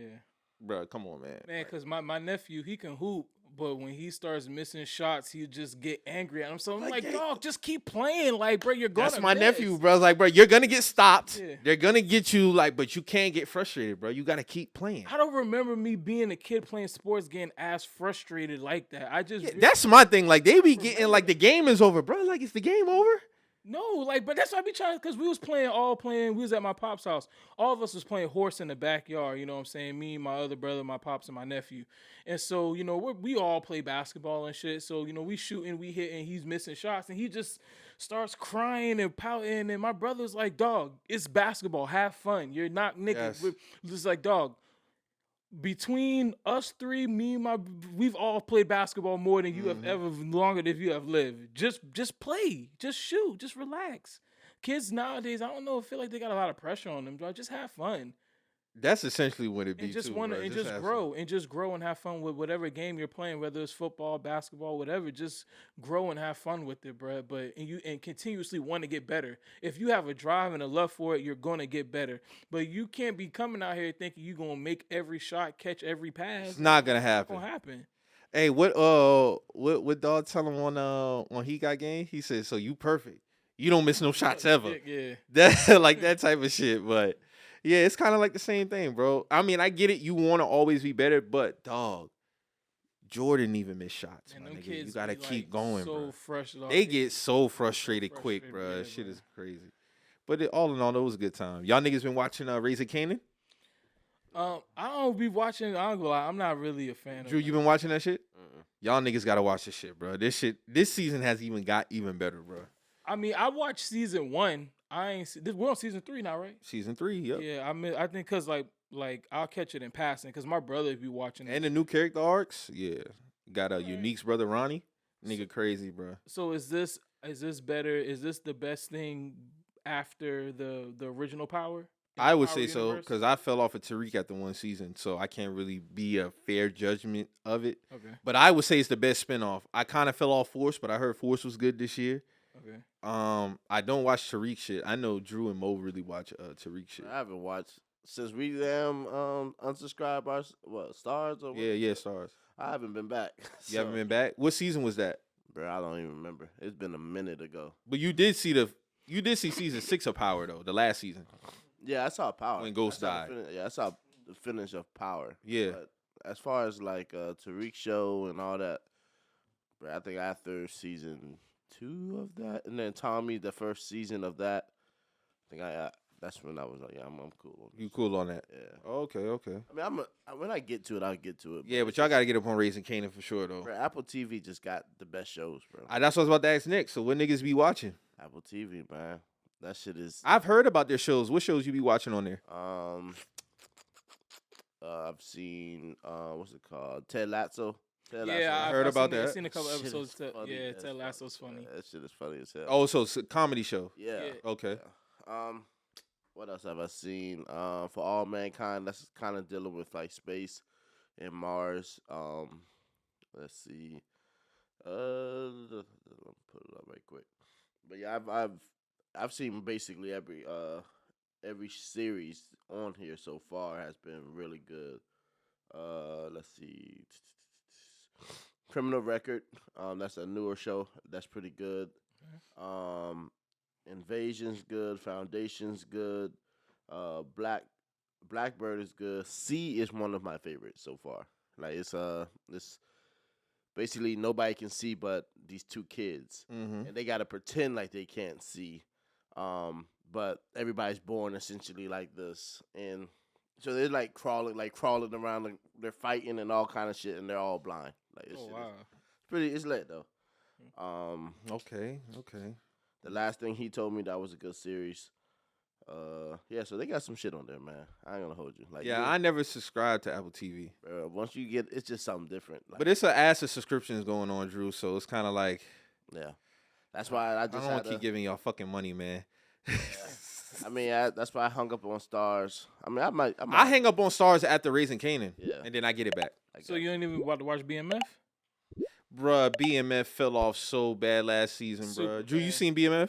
It fell off. Bro, that super shit, hard. but am I lying? If it took a fucking. No, they nose did dive, bruh. Lamar's. That had to have been the worst character development fumble of all time. He smokes crack now. Like he smokes crack. Bro, they fumbled Lamar's character fucking crazy on BMF, man.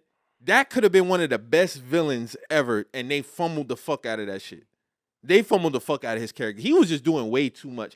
Like, even with the shit, when the shit bag scene happened, I'm like, all right, bro. Like, what the fuck are we really doing, bro? Like, his killings was even egregious. They wasn't really realistic, bro. Like, Hey, but you know what I also heard? You know why Lamar used to dress like that? He used to dress like that because, you know, that used to be how last day used to be how Omar used to dress with the cape and shit.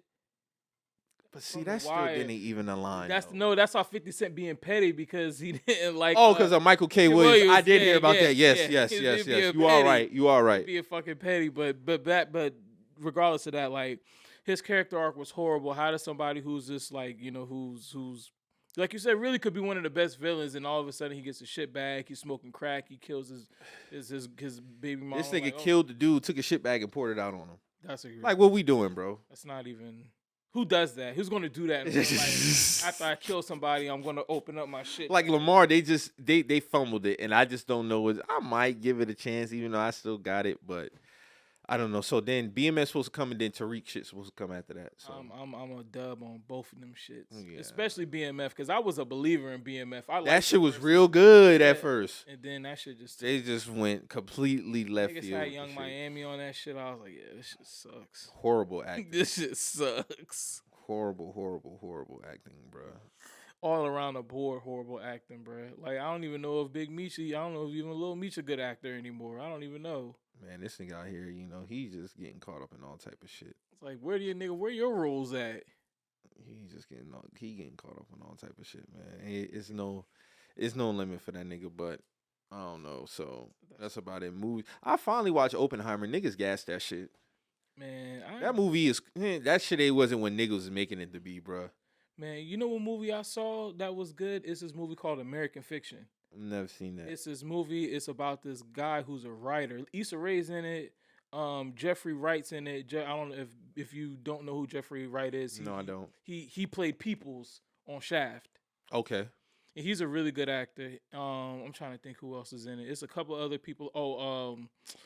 Maxine Shaw from A Living Color. She's in it. Okay. So it's basically about this guy who's a writer, and he's a professor, and he's also an author. But the books he writes are they're very deep and intelligent books, but they're not good sales.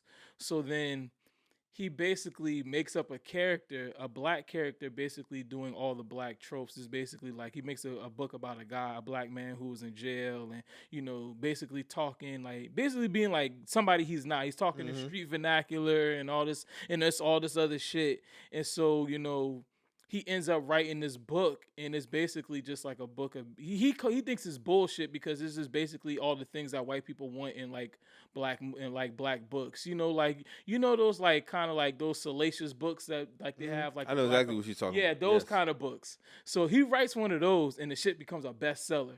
And the nigga makes up a story that he's on the run. So he can't show his face because he doesn't want people to know that he wrote that book. Oh, okay. And the shit funny as hell. I might have to check that shit out. It's called American Fiction, bro. It's a funny ass movie. This one I wanted to ask y'all. How y'all feel about, everybody saying we got to stop canceling these black TV shows? This is off the heels of them canceling that show on HBO Max, rap shit. Yeah. I saw first season, which wasn't really that bad. I heard they dropped the ball completely on season 2, Second though. season, they dropped the They ball. did? Yeah, they dropped the ball. I watched the first season, bro. The second season, they dropped the ball. I honestly, What was bad about it? The storyline? The storyline wasn't that good the second season. As far as character development, it was. I'm gonna be real with you, and I'm just be honest with you, bro. I feel like once the City Girls died, that TV show died. Be real with you, because I feel like that was a lot. They based that show pretty much off them, dog. Off them, yeah. And so once they stopped making music and being together, nobody really. I think people kind of lost interest in the shit. But I'm pretty sure, maybe somebody else. I'm not gonna say pretty sure, but somebody else might pick it up and they might move to another app. There was this thread of black TV shows that had got canceled. And I know one of them that stood out to me because I remember when they was talking about it. It was supposed to be this black version of Wonder Years. Yeah, I seen. That shit ended up getting canceled, so they only had like one season of it. Yeah, one season. Yeah. Oh, okay. I don't know. I feel like a lot of them could be better. Like when Black-ish first came out, I didn't get on it, but Black-ish was very good when I first started watching it. I think I watched the first 2-3 seasons. I never seen Grown-ish, but Black-ish, the first couple seasons of Black-ish was pretty good. I ain't even gonna hold you. That shit was good. Man, I also heard some people just saying like some of those shows weren't that good. That's what I was hearing too. Some of the shows just wasn't good. I mean, when it comes, and it's kind of hard to keep up with a lot of these shows anyway. Yeah, but a lot of these shows be falling off. Like The Shy was actually pretty decent. Like but didn't The Shy fall off when old boy got accused of all that shit? Yeah, it really fell off after him. Did they kill him off the show? Yeah, they killed him off the show. It was two people. It was him and it was the other guy named Reggie who was on the show. He didn't want to do any because they was trying to make his role like him be with like a transgender woman, and the actor didn't want to play that role, so they killed him off. And then I feel like the show just kind of went down. Yeah. It feels I never seen P Valley, but everybody love P Valley. that shit kind of went downhill a little bit. Damn. It was all right. It's cool, but I really don't. And then them shows be taking so long to come back on air, bro. You really don't care for them shit like that. Yeah. Abbott Elementary is still holding on. That's a good show. That's a really good show. That man. shit funny. Man, I was going through a list of shows, not even black shows that I just deem funny, like bro, like Curb Your Enthusiasm. Up there. It's one of the funniest Yeah. shows ever, bro. Facts. Cause I was watching an episode where bruh had came back from being a war veteran, and everybody was like, appreciate your service, Yes. appreciate your service. Larry was like, hey, what's up? Hey, what's up? Yo, I should have me geeking, dog. Man, that show is one of the funniest shows ever. That One of the original funny dudes. Yeah. Authentically funny, bro. The Like, that dude's Office. funny. The Office, yeah, of course. Of Man, course. them is shits I could just watch repeatedly. Yeah, like- writing matters. Yeah, right. Writing matters. Shit, they strike ended. Or was it the actor strike? It was the writers. Was the actors or the writers that came Right. to an It agreement? was the writers that Oh, came to an okay. agreement. Yeah, it But was. shit, I man. knew it was one of them two. We still have good shows. Like Atlanta was a great black show. That was excellent. That ended writing. pretty good. Yeah, that was excellent writing. Man, that's got some of the funniest episodes. That's some of the Facts. funniest writing ever, bruh. That episode with Kevin Samuel, That was hilarious. the barbershop episode, the Barbershop episode was probably my favorite. yeah, that's probably dumb. 'Cause that nigga was tripping. When that bruh. nigga stole the wood, bruh. That nigga had him in the pickup truck going to steal wood, bruh. I'm like, bruh. Oh my god. Mind you now, he had his cape on the whole time. Half a haircut. Half a haircut.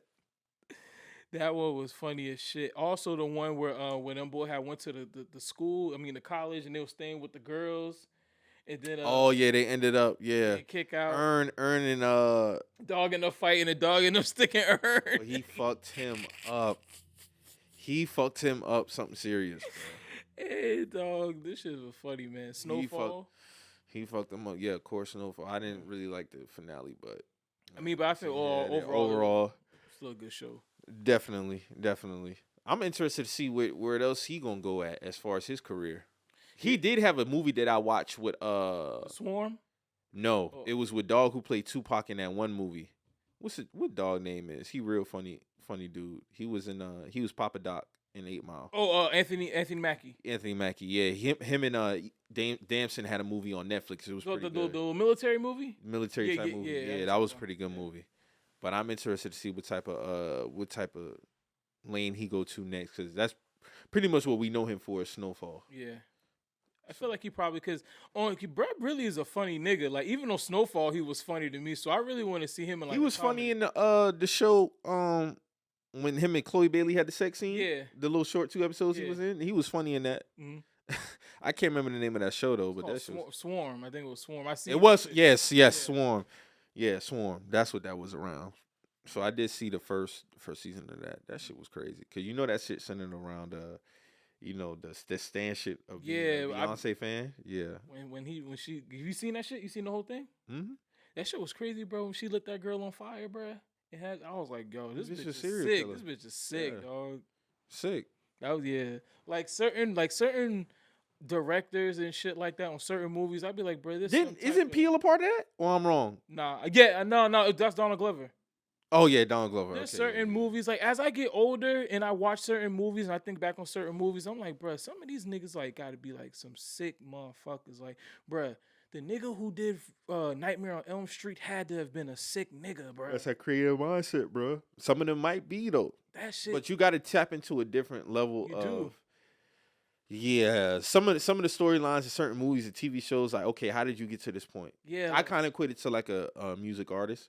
Like, how did you tap into this bag to make this kind of firework? But at the same time, too, it's like, okay, how the fuck did you get here? yeah, something. Some people got it, some people don't. But to tap into that world, do you feel like as a creative, that's something that's a part of you? As Could far- be, especially if you keep it at that. Now, if you get to the point where you hurting people, you gotta go. Yeah. But if you just tap into it creatively, yeah. I don't Some know. people are just born with that it factor, But and that's- some people have it, and then they kind of like get away. Like when I was in school, I was big on writing mysteries and Yeah. horror. Yeah. That was my thing. But for some reason, I could just tap into that bag. Yeah. And then I just kind of got away from that shit. But man, that shit to me is like certain like I say Nightmare on Elm Street because like the director Wes Craven, like bro, that's some real crazy shit. Like you're Yeah. big, like nigga. You get it. He got an influence from somewhere. That's what I'm saying. Where bro. you don't know. A pedophile comes back and haunts kids in their dreams, dog. And some of those deaths, when I used to watch the movie, I used to be like, bro, what the fuck? And you know what's so crazy? I wasn't even really a fan of Dog. But the character itself, like Those movies were sick, but some of those nightmare. If you seen some of those, the way some of them kids were dying, like it's like, bro, no fucking way, bro. Like one kid got lit, like this nigga turned into like a snake or something. He ate the kid, like some wild shit, bro. Some wild ways of thinking of how people wild ways of going out. Nigga, when I was a kid, I used to watch because my cousins was like big horror fans. You know what I'm saying? My Uncle Michael, he used to watch them shit a lot. So, you know, when I wasn't scared, sometimes I'd sit there and just sit and watch. I'd be like, bro, this shit is crazy. Like that fucking, what's that fucking Tales from the Crypt movie with Jada Pinkett in it? Yeah. That movie scared the shit out of me as a kid, bro. There's a lot of them shows that you look back on, it's like, all right, bro, like, that shit was kind of crazy. Yeah, like some of these shit was like, that don't right there. Shit was crazy, bro. Shit was crazy. What did y'all think about Benny's new album? I liked it. I think that shit is very good. Some people are they're talking about the Hit Boy production. Man, that shit was fire, bro. That Braun record? I thought that shit was cool, bro. I like that shit with I like that the him with shit with him and Stove God. Of course, I like that shit with him and Jadakiss and Babyface. That shit was that was the one. But that Braun record and then Jermaine's Jermaine's graduation. Those are two. Shout out to Benny, man. Benny, you did a great job on this album, bro. Hit Boy 2. Y'all niggas killed that shit, bro. But out the gates, that Jermaine's graduation and Braun. Yeah, that's the one. Of course, Big Dog with Lil Wayne. Yeah. Griselda Express. That was good. I like that shit with him and PZ. Pillow Talk and Slander. That shit with him. Buffalo Kitchen Club with Amani Caesar. Yeah, that was, man. I like that shit with him. I fuck with Stove God, so I like that shit with him and Stove God. Yeah, man. Shout out to Benny, man. He did a good job with that album, but he has been talking about it. Still never got the Drake record. I don't know why that shit never got cleared. I don't think he said. I don't think he said. Yeah, I don't think that shit ever gonna come out. We'll probably never hear that shit. But so, man, what's some of your favorite, I guess, songs and albums of this first? You know, because man, Thursday's going to be the first, so it's going to, we're wrapping up January. It ain't been too much because shit, 21 was really the only one to drop. Now you got Benny, so it's been light, so I can't really say. Okay. We probably won't get no headway probably till about April. I say April, May. Okay. For me, I'll have to say that Boldy. But he's up there, Young Till. Shout out to Young Till. Young Till, his EP that was real good. So I put him up there. I've been listening to that Boldy James. His niggas love Boldy James, bro. That nigga, and that shit's so fucking raw, dog. That him and Nicholas Craven, that Penalty of Leadership, that shit's so fucking gas. That's my favorite album right now, bro. I listen to that shit a lot. That shit's getting a lot of spins for me. That nigga raw, bro. I fuck with dog. But I like that new that Cardi, that Evil Jordan, that song hard.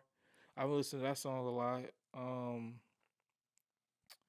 I like Currency. Currency put out something. He's always putting out some good music. So, yeah, I think it's forgot the name of that album. I think it was called what's the name of that shit? Highway 600. Oh no, matter of fact, I'm tripping. That came out the end of last year. I'm tripping. But yeah, that's really what I was listening to right now. Far as music, I'm pretty sure there's gonna be some headway far as in the rest of 2024, because there's still a lot of people who were supposed to drop 2023 that's Pusha. Yeah, that never dropped. I don't know what he got going on with that project there. That shit seemed delayed like a motherfucker. Nigga doing a bunch of shit. Nigga be at the Louis Vuitton fashion show and all that shit, which is cool and all, but nigga drop something.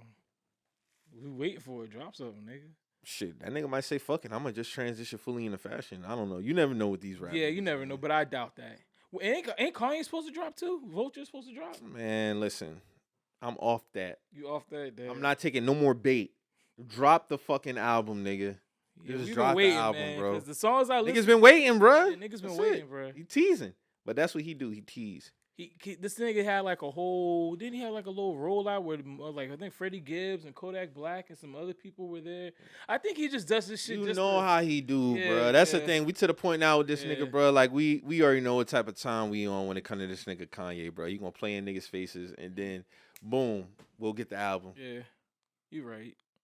You just gotta wait. You get what I'm saying? You just gotta sit back. You gotta wait, bro. Like that's where we at with that nigga, man. Yeah. That's really where I'm at because I seen all that shit. Mm-hmm. I seen all it. I ignored it though because I'm like, bro, he ain't got no release date attached to it. Yeah.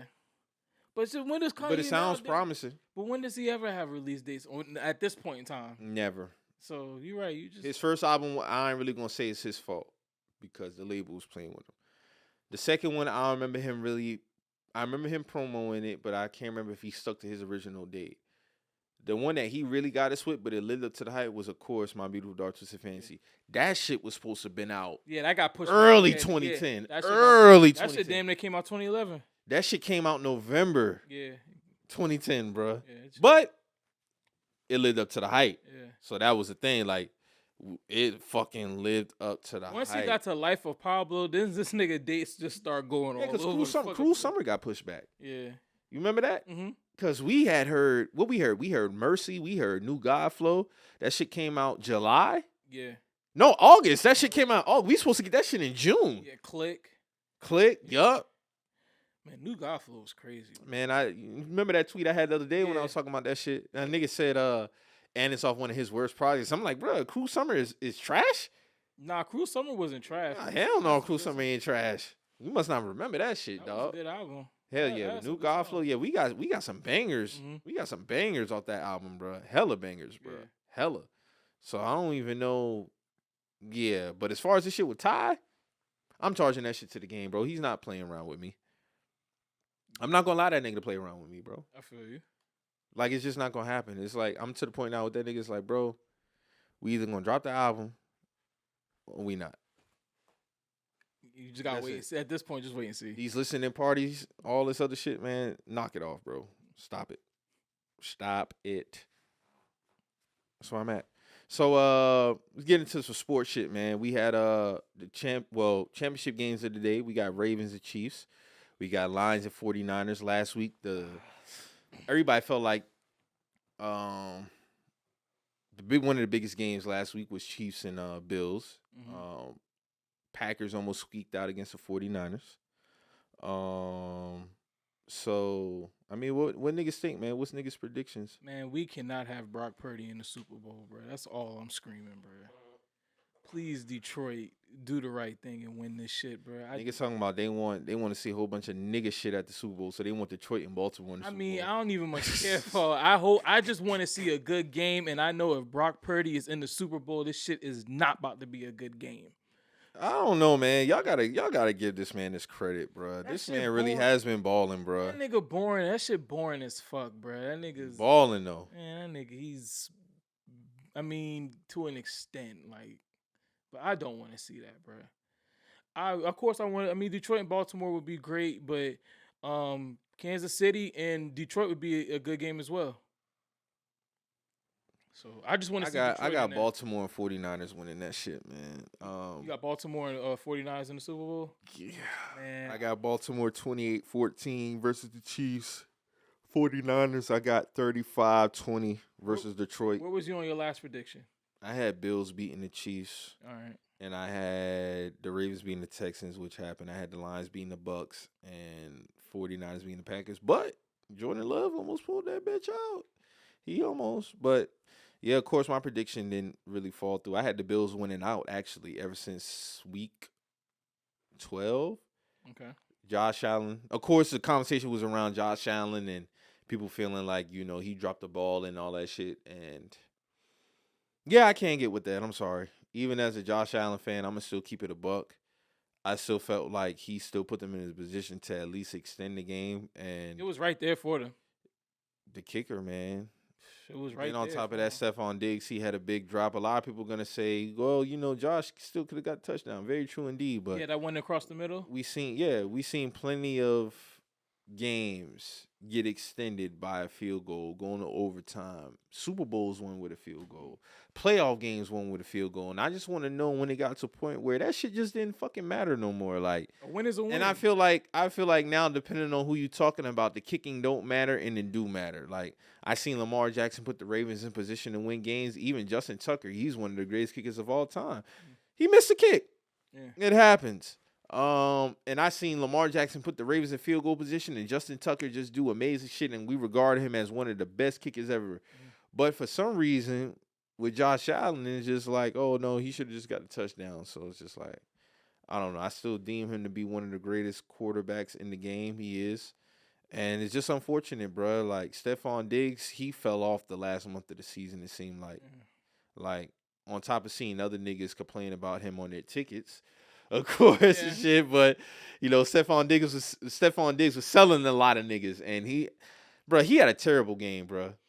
Josh Allen was playing a phenomenal game. And I feel like the onus shouldn't be on him. That's my honest take. If he played bad, I will 100% get up here and say this nigga played bad. But he played a good game. And Patrick Mahomes he did what needed to be done. But I felt like had Josh Allen got help from that kicker, we would be having a different conversation. I mean, the game was a good game. It was a good back and forth game.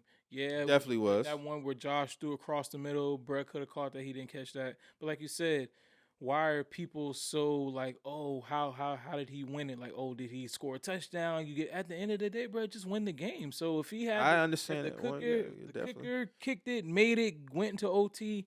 Josh did his thing, then I mean he would have had an extra possession to go do his thing. But My own thing is, I'm not mad at people who are getting on Josh for not getting a touchdown, but are we doing this for others? Because we seen Patrick Mahomes put the Chiefs in field goal position to tie a game.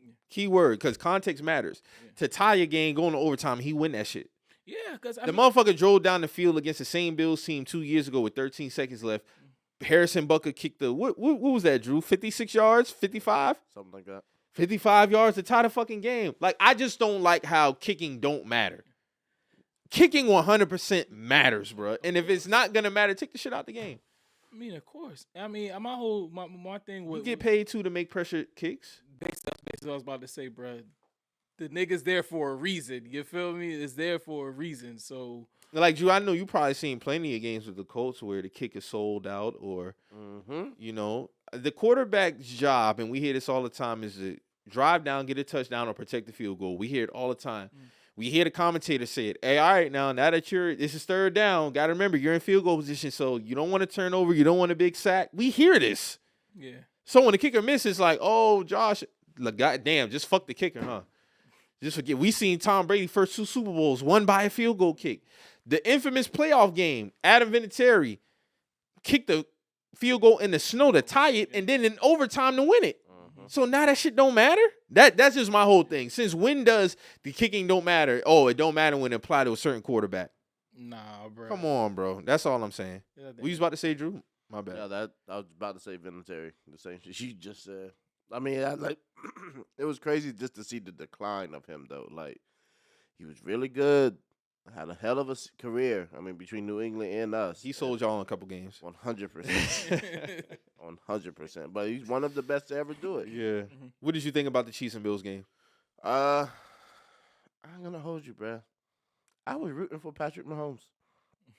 I'm still in. You know why? Because somebody got to take down Tom Brady. And he's the closest motherfucker to be. He is the closest. I got him second all time right now. So, as far as rings, this would be his third. This would be his third. He solidified it with me his last one. Yeah. Kind of rooting for the guy, man. I feel like Patrick can go down as the. I feel like Tom Brady will always be the GOAT. But as far as making the case, man, if he continues to rack him up, I need that. But there's this theme going around. A lot of people want to see Lamar get his first one. I do want to see. I want to see Patrick get his third. Yeah, I ain't gonna hold you. Like I want to see Patrick get his third ring, bro. Because this would be on top of this being his quote unquote worst team. That's in that Tom Brady territory of doing more with less. You get what I'm saying? Like, that's in that territory. True. Go ahead, Drew. My bad. Yeah, no, I do want to see Lamar Jackson, and I hate that it has to come down to this, but this is the cards that are dealt. You know what I mean? So, I'm definitely rooting for both sides. I mean, a black quarterback, but I kind of want to see, Pat get 3. I'm interested. And 4. I'm just interested in like storylines, because for Lamar, this is his time to show niggas that, hey, Potentially be a 2-time MVP with a Super Bowl. With a Super Bowl. That's automatic Hall of Fame. And show niggas in 6 years. And show niggas when you speak of Mahomes, you gotta bring my name up. You gotta bring my name up. He's trying to put himself up there, and Mahomes is trying to put himself in a whole nother fucking tier. You know what I'm saying? So I'm interested to see those storylines. They should win that game though. They should, but we talking about Patrick Mahomes here, like that boy there. And we seen the games throughout the season where Patrick didn't look like Patrick. It happens. That's another thing. Like, QB's going spells, but man, the only thing Patrick didn't have on his resume was a road playoff win, and now he got that. Yeah. Now everything else for me is just fucking the road playoff win wasn't really a big thing for me. You know what I'm saying? It wasn't a big thing for me, but now it's brownie points at this point for this dude. I can see why people would say that because the true test, is going on the road. So I could see that. But with Lamar, man, him getting 1 and being a 2-time MVP, that's a lot. That's a lot. How do y'all feel about the Mike Vick Lamar conversation? People saying he been surpassed him. Mike can never do what he doing. I ain't gonna say all that because Mike Vick came out of jail and went to the Eagles and was still a great player. He actually got better as a quarterback. You know what I'm saying? His vision was better. He was a better passer. He led them to the NFC Championship one year. So, like, bruh, he still did his thing. You know what I'm saying? At the end of the day, playoffs. They lost to the Packers. Yeah, my bad. Yeah, they had a great year though. They had a great year. My bad. They lost to the Packers. You're right. Actually, I think Vic could have been MVP that year, but Brady got it. Yeah. He was balling that year. 2010, yeah, he was. And for Vic, it's like his reign got cut short. To his own doing. Yeah, his own doing. But it still got cut short. I still feel like Mike Vick is. Am I wrong in saying he's more dynamic than Lamar? Definitely. You're not wrong at all, bro. Yeah, I still feel like Mike Vick is faster than what Lamar is. He is, but I feel like and more dynamic. For overall quarterback, you might want to give it to Lamar. Yeah, definitely. I'm just talking about as far as the running ability. Oh, there's no question. Lamar Jackson, no offense to Lamar Jackson, but Lamar Jackson ain't fucking with Michael Vick off the. I done seen Mike rip off 60, 70-yard runs. Like, bro, what the fuck is that? Man, he invented damn near the QB containment. When he was at Virginia Tech, dog, that nigga was amazing, bro. That nigga was something serious. That touchdown run he had against Boston College still to this day is one of the craziest runs I ever seen, bro. Drew, you know what run I'm talking about? Mm-hmm. They sent an all-out blitz, and it looked like he was in, like they had him, and he hopped about that shit. I said, dog, no way. But people are really saying, like, Lamar, now as far as career, he probably got a better career than Mike. Yeah. But am I crazy to think that Mike is more dynamic than him, bro? He is. He definitely was, bro. You gotta think this is a man that led the Falcons to the he was an NFC Championship game in his second year. So this nigga had all the tools to become a great. He had everything. He definitely did because 2003 he broke his leg. Yeah, he had all the tools to become a great, bro. His range just got cut short, due to his own doing.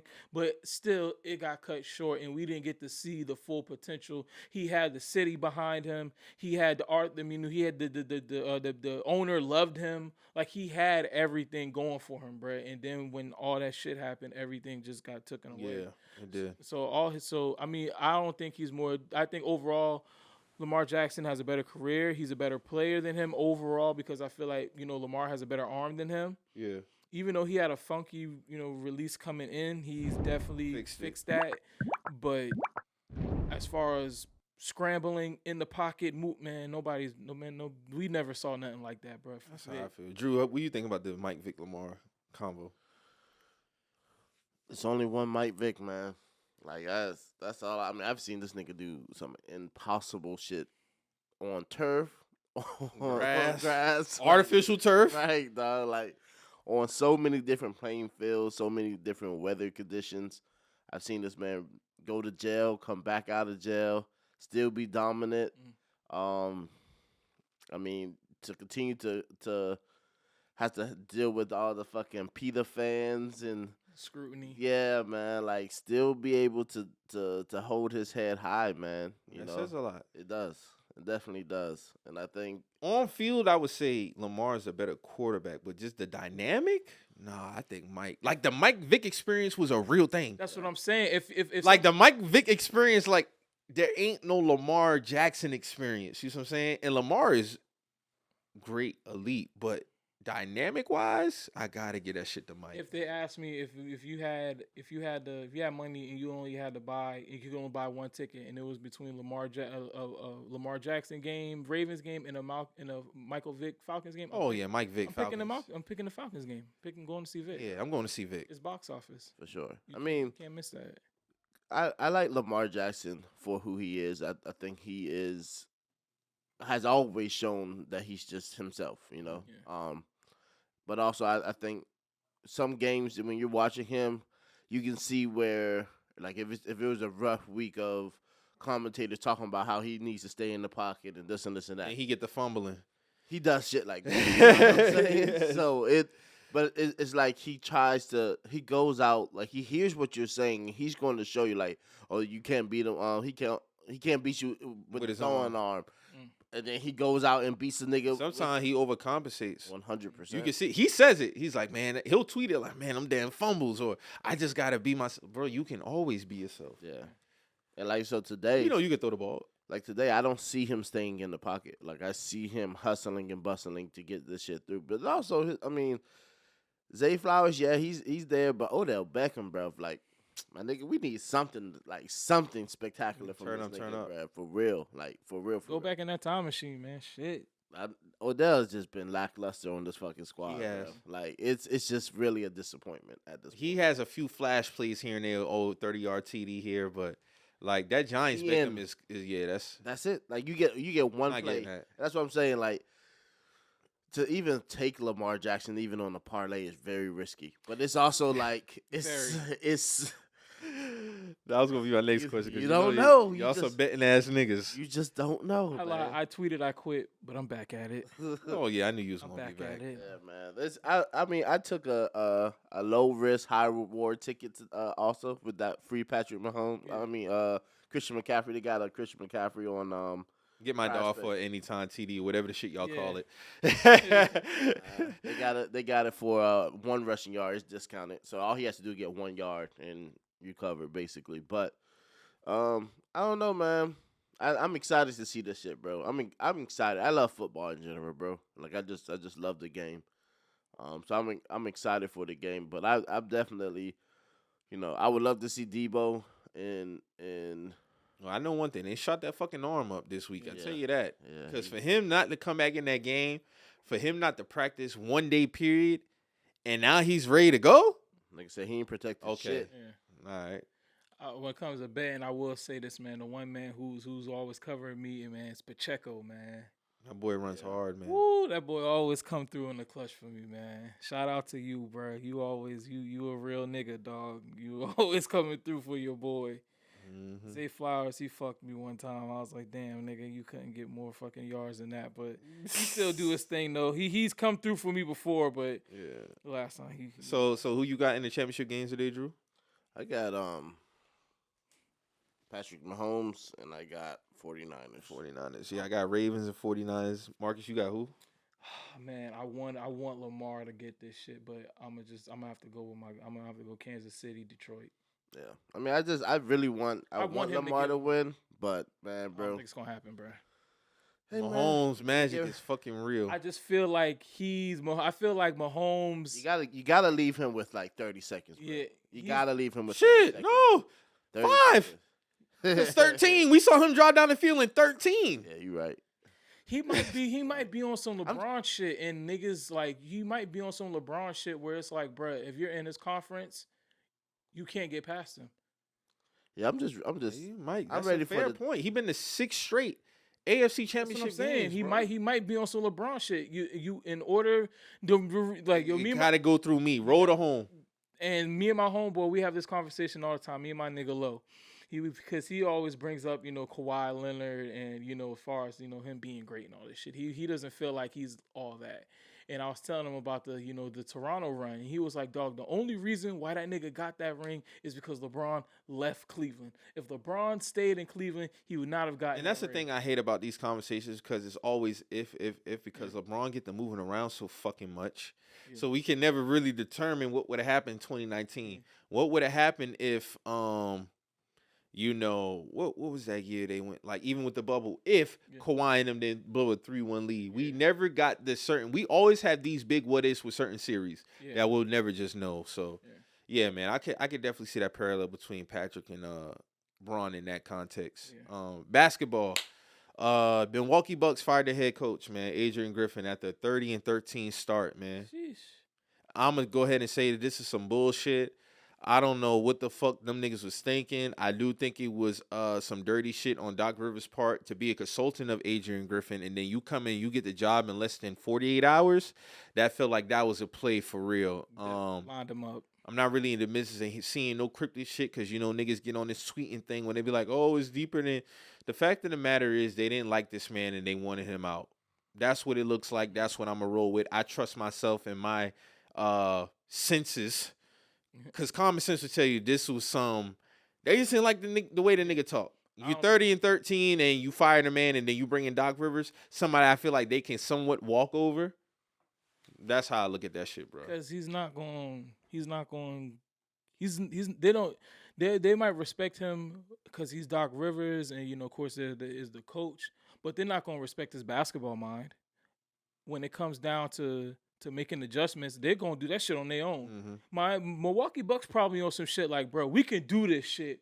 We don't need somebody for X's. And maybe they might feel like, yo, we don't need all that coaching shit, nigga, that you trying to do. Because he's a first-year head coach. He might be trying to implement new shit. And they like, bro, we don't need all that. I really bro. didn't understand that shit, bro. I was shocked when I seen that alert. I thought it was a fake Wolves page at first. I had to go in there and check.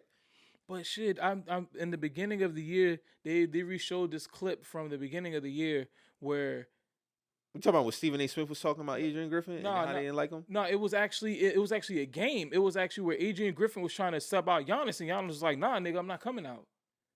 And he told the other nigga came back out, and Giannis stayed in. So that already shows you the line of respect that was had. There was none. And then I think he also said something about Giannis' brother or some shit like that. But I'm about sick of that. I'm sick of that shit too. Like that Thanasis and Giannis shit. Like it's clear what's going on with that there. That aside, Giannis, I think he's of course playing great ball, an MVP candidate. I mean, it's so many great MVP candidates this year. Yeah.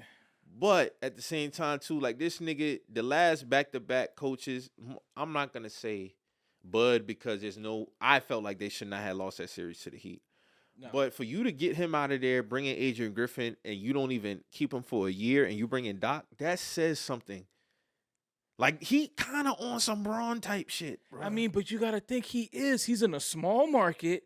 He brought them a ring since Kareem Abdul-Jabbar. This nigga is the franchise. But at what point do you look at a player and say, bro, chill out. We're 30-13. He's not going nowhere. I mean, dog. Even Ty Lue had to tell LeBron, shut the fuck up, bro. I got this. You get what I'm saying? Yeah, but I mean, David Black got fired when they was 30-10. And Ty Lue took over. Mind you, David Black got to the finals with them the first year. Kyrie and Love was just hurt. Yeah. And then in the middle of the next year, January, same time, David Black gets fired. Ty Lue came in and get a ring, but it's like, bro, like. I mean, bro,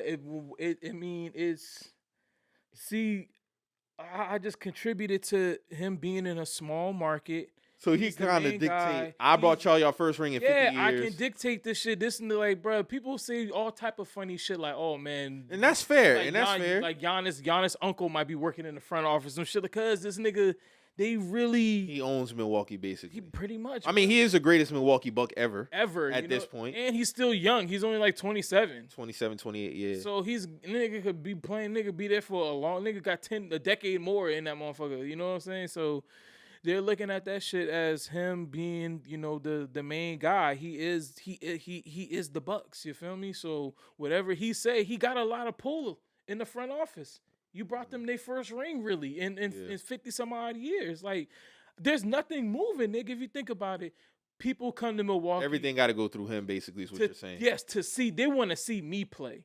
My pictures is the one up here. My face is the one up here. I just felt like Adrian got a nasty deal. Yeah, he got a raw deal, especially with Doc Rivers being a consultant. That was already fucked up from the start.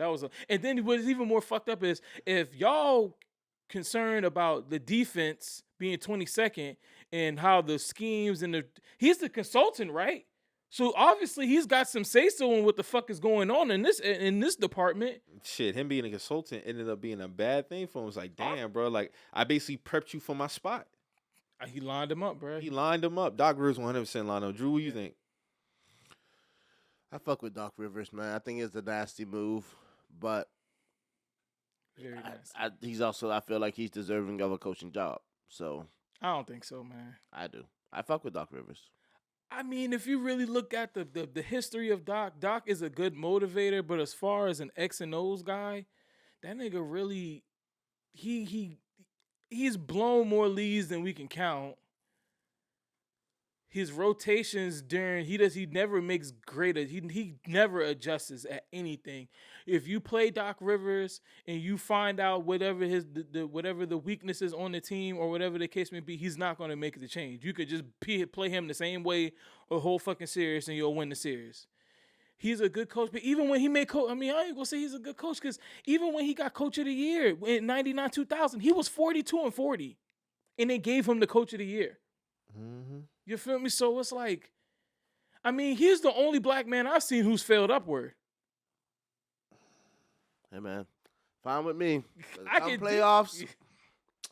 The Heat gonna roll on. That's all he worried about because he knows he doesn't have to worry about the Bucks no more. So how'd you think about the trade? You don't got to worry about the Bucks no more. That's why Drew about Terry Rozier. Yeah. I like it. I'm here for it. I mean, I think. Excuse me. Compared to what we had with Kyle Lowry, the veteran presence and all the other shit, that shit ain't getting buckets, man. You know, like I think it's still going to be one of those things. When you look at Rozier, he was shooting on a given night with Charlotte, like 13 threes at a time. You know, you don't have to take that many shots. You can be more selective of your shots with Miami, I feel. Can't count on Miami, bro.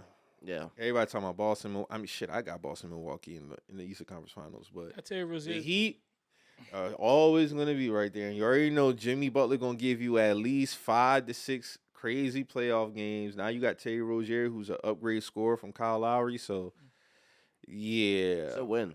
Yeah, it's a win. I like that move, man. I mean, niggas still gonna be right there. Where y'all at right now? Like 5, 6? Yeah, I mean, we on the fucking 6-game losing streak though right now. They just lost to the Knicks yesterday. Yeah, we lost to the Knicks.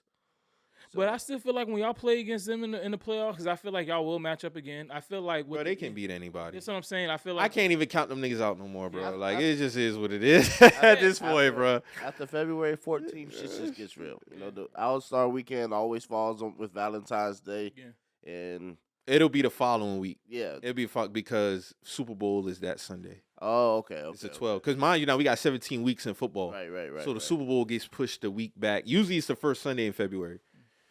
Super Bowl is February 11th, 12th? Yeah. 11th.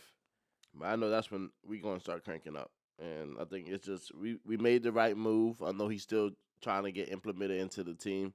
But I think that by February, after All-Star, we'll be set to go. Yeah, once y'all get him in clicking, y'all going to be clicking. Like, that was always my knock on the Heat as far as scoring, and y'all got that now. So yeah. So what moves you want y'all to make? Because, you know, y'all be dominating headlines, but we ain't got no moves to make, bro. I mean, I keep hearing certain shit, but it's like... They saying all kind of shit. Like, man. Bro, it's every year this shit. The same shit. I mean, with my team, dog, I always say this, man. Like, I'm going to say this repeatedly as a Lakers fan. We always got to swing for these blockbuster trades and all this shit because we do not know how to develop talent. We've never done that. We've never cultivated talent. We've never had successful. Yeah, it's championship or bust. It's always been championship or bust, and I feel like that's not a good formula for us, especially now because all these other teams have caught up. All these other teams we have to make fucking patience is not in y'all vocabulary at all. No, bro, we want to win now, and at this point, a lot of other teams have sat their turn. I think that mental should be gone at this point. Like, y'all still holding on to that. then y'all should let it go. Like, We just need build new, a team. Yeah, just build a team. We need a new So formula. you can at least contend each year. Right now, every year is because like, bro, we're in like what? You're shuffling your roster every. We have a single new starting year. five damn near every time. We got D'Lo in the starting five now, which is he's playing good. His last 5 games. Trade line alias, man. Yeah, I mean, trust me. Once he's known that he ain't getting shit, he'll be back to the same shit. So it's just with us. We never learn how to just. We gotta actually build from the ground. We've never done that. We've always just had stars and then just try to make the big blockbuster trades. That's why we always have such these. So that's why our highs are highs and our lows are fucking lows. We have never been consistent or just in the middle of nothing. You know what I'm saying? And with us, I don't know what trades out there. What we gonna do? Try to get Zach LaVine? What the fuck is that gonna do? We could try to pick up Kyle Lowry. You know what I'm saying? I'll be all right. I can dig that. I think we stay put with our roster. I know we've been having rumors float for a couple years now, especially around Levine. But I think with us playing a little bit better basketball, I think we're like 7th right now, 7th seed. Kobe White's turning up, man. Man, listen. Took I've been on his head top crazy pause for the last couple years. Yeah. Niggas was getting ready to that bus label on that nigga, dog. I was ready to get this nigga the fuck out of here, but he been turning up, bro. He's been turning up. So I'm interested to see the direction we go. I do think we keep everybody put. If not, I can see DeRozan or Levine being moved. More so Levine, but where would Levine go to, and who? I'm trying to figure out what's the trade package for Levine. Like, I don't know. What It seemed like it would look be some 3-team trade type shit. I honestly don't know. If I could put one for you, I would, but I honestly don't know. I mean, does Levine like? I'm just trying to figure out with Levine. It's like he's a good player, but it's maybe because he's always been in positions where he had to be the man, and maybe he's just a better second or third option. Mm-hmm. Because niggas like him, I mean, he don't really do nothing much else but score. So honestly, I feel like if he came off the bench, niggas might talk me crazy. But if he came off the bench, that nigga would be amazing. That nigga would be electric. You feel me? Mm-hmm. But, I mean, I don't know if he's willing to take that in his career. He's always been starting. But, I mean, personally, I feel like with his skill set, the way that the league is going now, you got to be able to do a little bit of everything. So, if you're a point guard, you can't just score, But see, Levine, I think with Levine is still one of the best pure scorers in the game, bro. I know I give him hell. I do. More so Patrick Williams, but Zach LaVine, when Zach LaVine is on and consistently when he's scoring consistently good, bro, like he's not a streaky scorer at all. My issue with LaVine was the start of the season. Like the start of the season, he just be dragging it. And then he turns up. And I don't like that shit.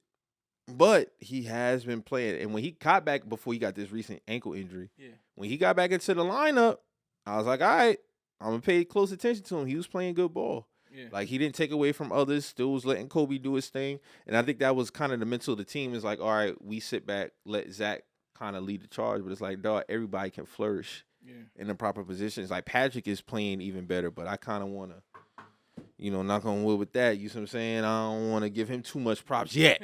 You see what I'm saying? But, so, I mean, we'll see. But Zach LaVine still, this is a guy who gets you 50 easily. But if you look at the way the league is turning, bro, everybody gotta do you gotta be. Yeah, but he's a shooting guard though, and that's because of my other point. When it comes to the shooting guard position, a lot of the shooting guards are now playing point guard. Yeah, Bill Booker, SGA a little bit. I'm saying you gotta. But they mostly play at that like SGA. He coming off ball. Zach coming off ball. Book he comes off ball. Booker in that 3 they got now, he's more so the guard now. Yeah. But I have seen Bill bring the ball up for initiate offense. Yeah, but Shea be having the ball. Shea he does. Sometimes he comes off, but a lot of times Shea be initiating offense. Yeah. So he's a. But I mean, I feel like if y'all was to get Zach, it'd be an upgrade scoring wise. It'd be an upgrade scoring, but what does that really do for us? Because I mean, for one, how are you going to adjust? Because you're not going to have the ball a lot. You're going to be a guy who. He's one of the best catch and shoot. That's what I'm saying. Zach LaVine is a great off-ball player. But he's going to be relegated to that. That's going to be your position now. You, because sometimes Zach could get it and come off ball screens. Just like a lot of your shots, if you go to come to us, bro, is going to be staying in the corner threes. Oh hell no, Zach ain't doing that. That's what I'm saying. He's going to have to adjust his game. He Because might not, if it's AD, Braun, and Levine, that's how the scoring is going to divvy out. It's going to be AD, Braun. Levine would have to be the third scorer on y'all team. Yeah, he would have to be. But for him, you just like I said, you're going to have to get and he's not going to be regularly. He's going to put a lot of pressure in the paint too. Yeah, but nobody can stay in front. That'd be my thing. Like Zach could kill anybody. Yeah. He's got his first step is crazy. His first step is crazy. It's crazy, but his role will have to change. Well, how will he feel about that? I'm not saying he's going to be regularly. I'm sorry, but he's not going to be relegated to just sitting in the corner. But you're not going to get as much touches as you would get. Because, essentially. I mean, you got AD, Braun, but essentially, you still will get a fair amount of touches because a lot of the attention is going to be on Braun and AD. And when you get your shot, you just got to be able to, And sometimes that can be streaky. Yeah. But because to me, he's a shooter, but to me, I feel like he's a scorer. Definitely. As a scorer. His shooting is very good, though, but he's an elite scorer. He scored at all 5 levels, bro. But that's the thing. Do you think that I would work with LeBron? Because LeBron works better with shooters, not scorers. The only time it really works both is because with Kyrie. because he got extended range. He got unlimited range. I think it's both, and he's not the only one that could get. LeBron won't be the only one to get to the bucket. Yeah. I ain't seen D'Angelo Russell really take nobody to the bucket consistently, a bro. A lot of his has been really pull-ups. You see what I'm saying? Like, Zach LaVine's going to put pressure on. Like, you got to respect his jumper and his ability to get to the bucket. So that's why I think that dynamic would work. Okay. Yeah, that's why I think it would work. So it remains to be seen. When's the trade deadline? The 8th? Yeah, and we're still it's still a young season. We'll see how everything flips because, like Drew said, after the All-Star break, this shit really turn up. We're gonna see, man. And if we able to land Zach, but who we gonna give away though? We gonna have to give up somebody. I don't want nobody on your team, respectfully. I feel you. Who would you want? If we're not giving up Austin Reeves. Vando. Would you take Vanderbilt? I would take Vanderbilt okay. for Zach. If I had to trade the Lakers, that's the only person I see valuable on y'all team as far as a trade asset. Yeah. I'm not a fan of D-Lo, bro. I'm sorry. I mean, I feel you. I wouldn't be a fan either. I feel you. I wouldn't be a fan. I'm just not. If Gabe Vincent was healthy, I would say Vando and Gabe Vincent.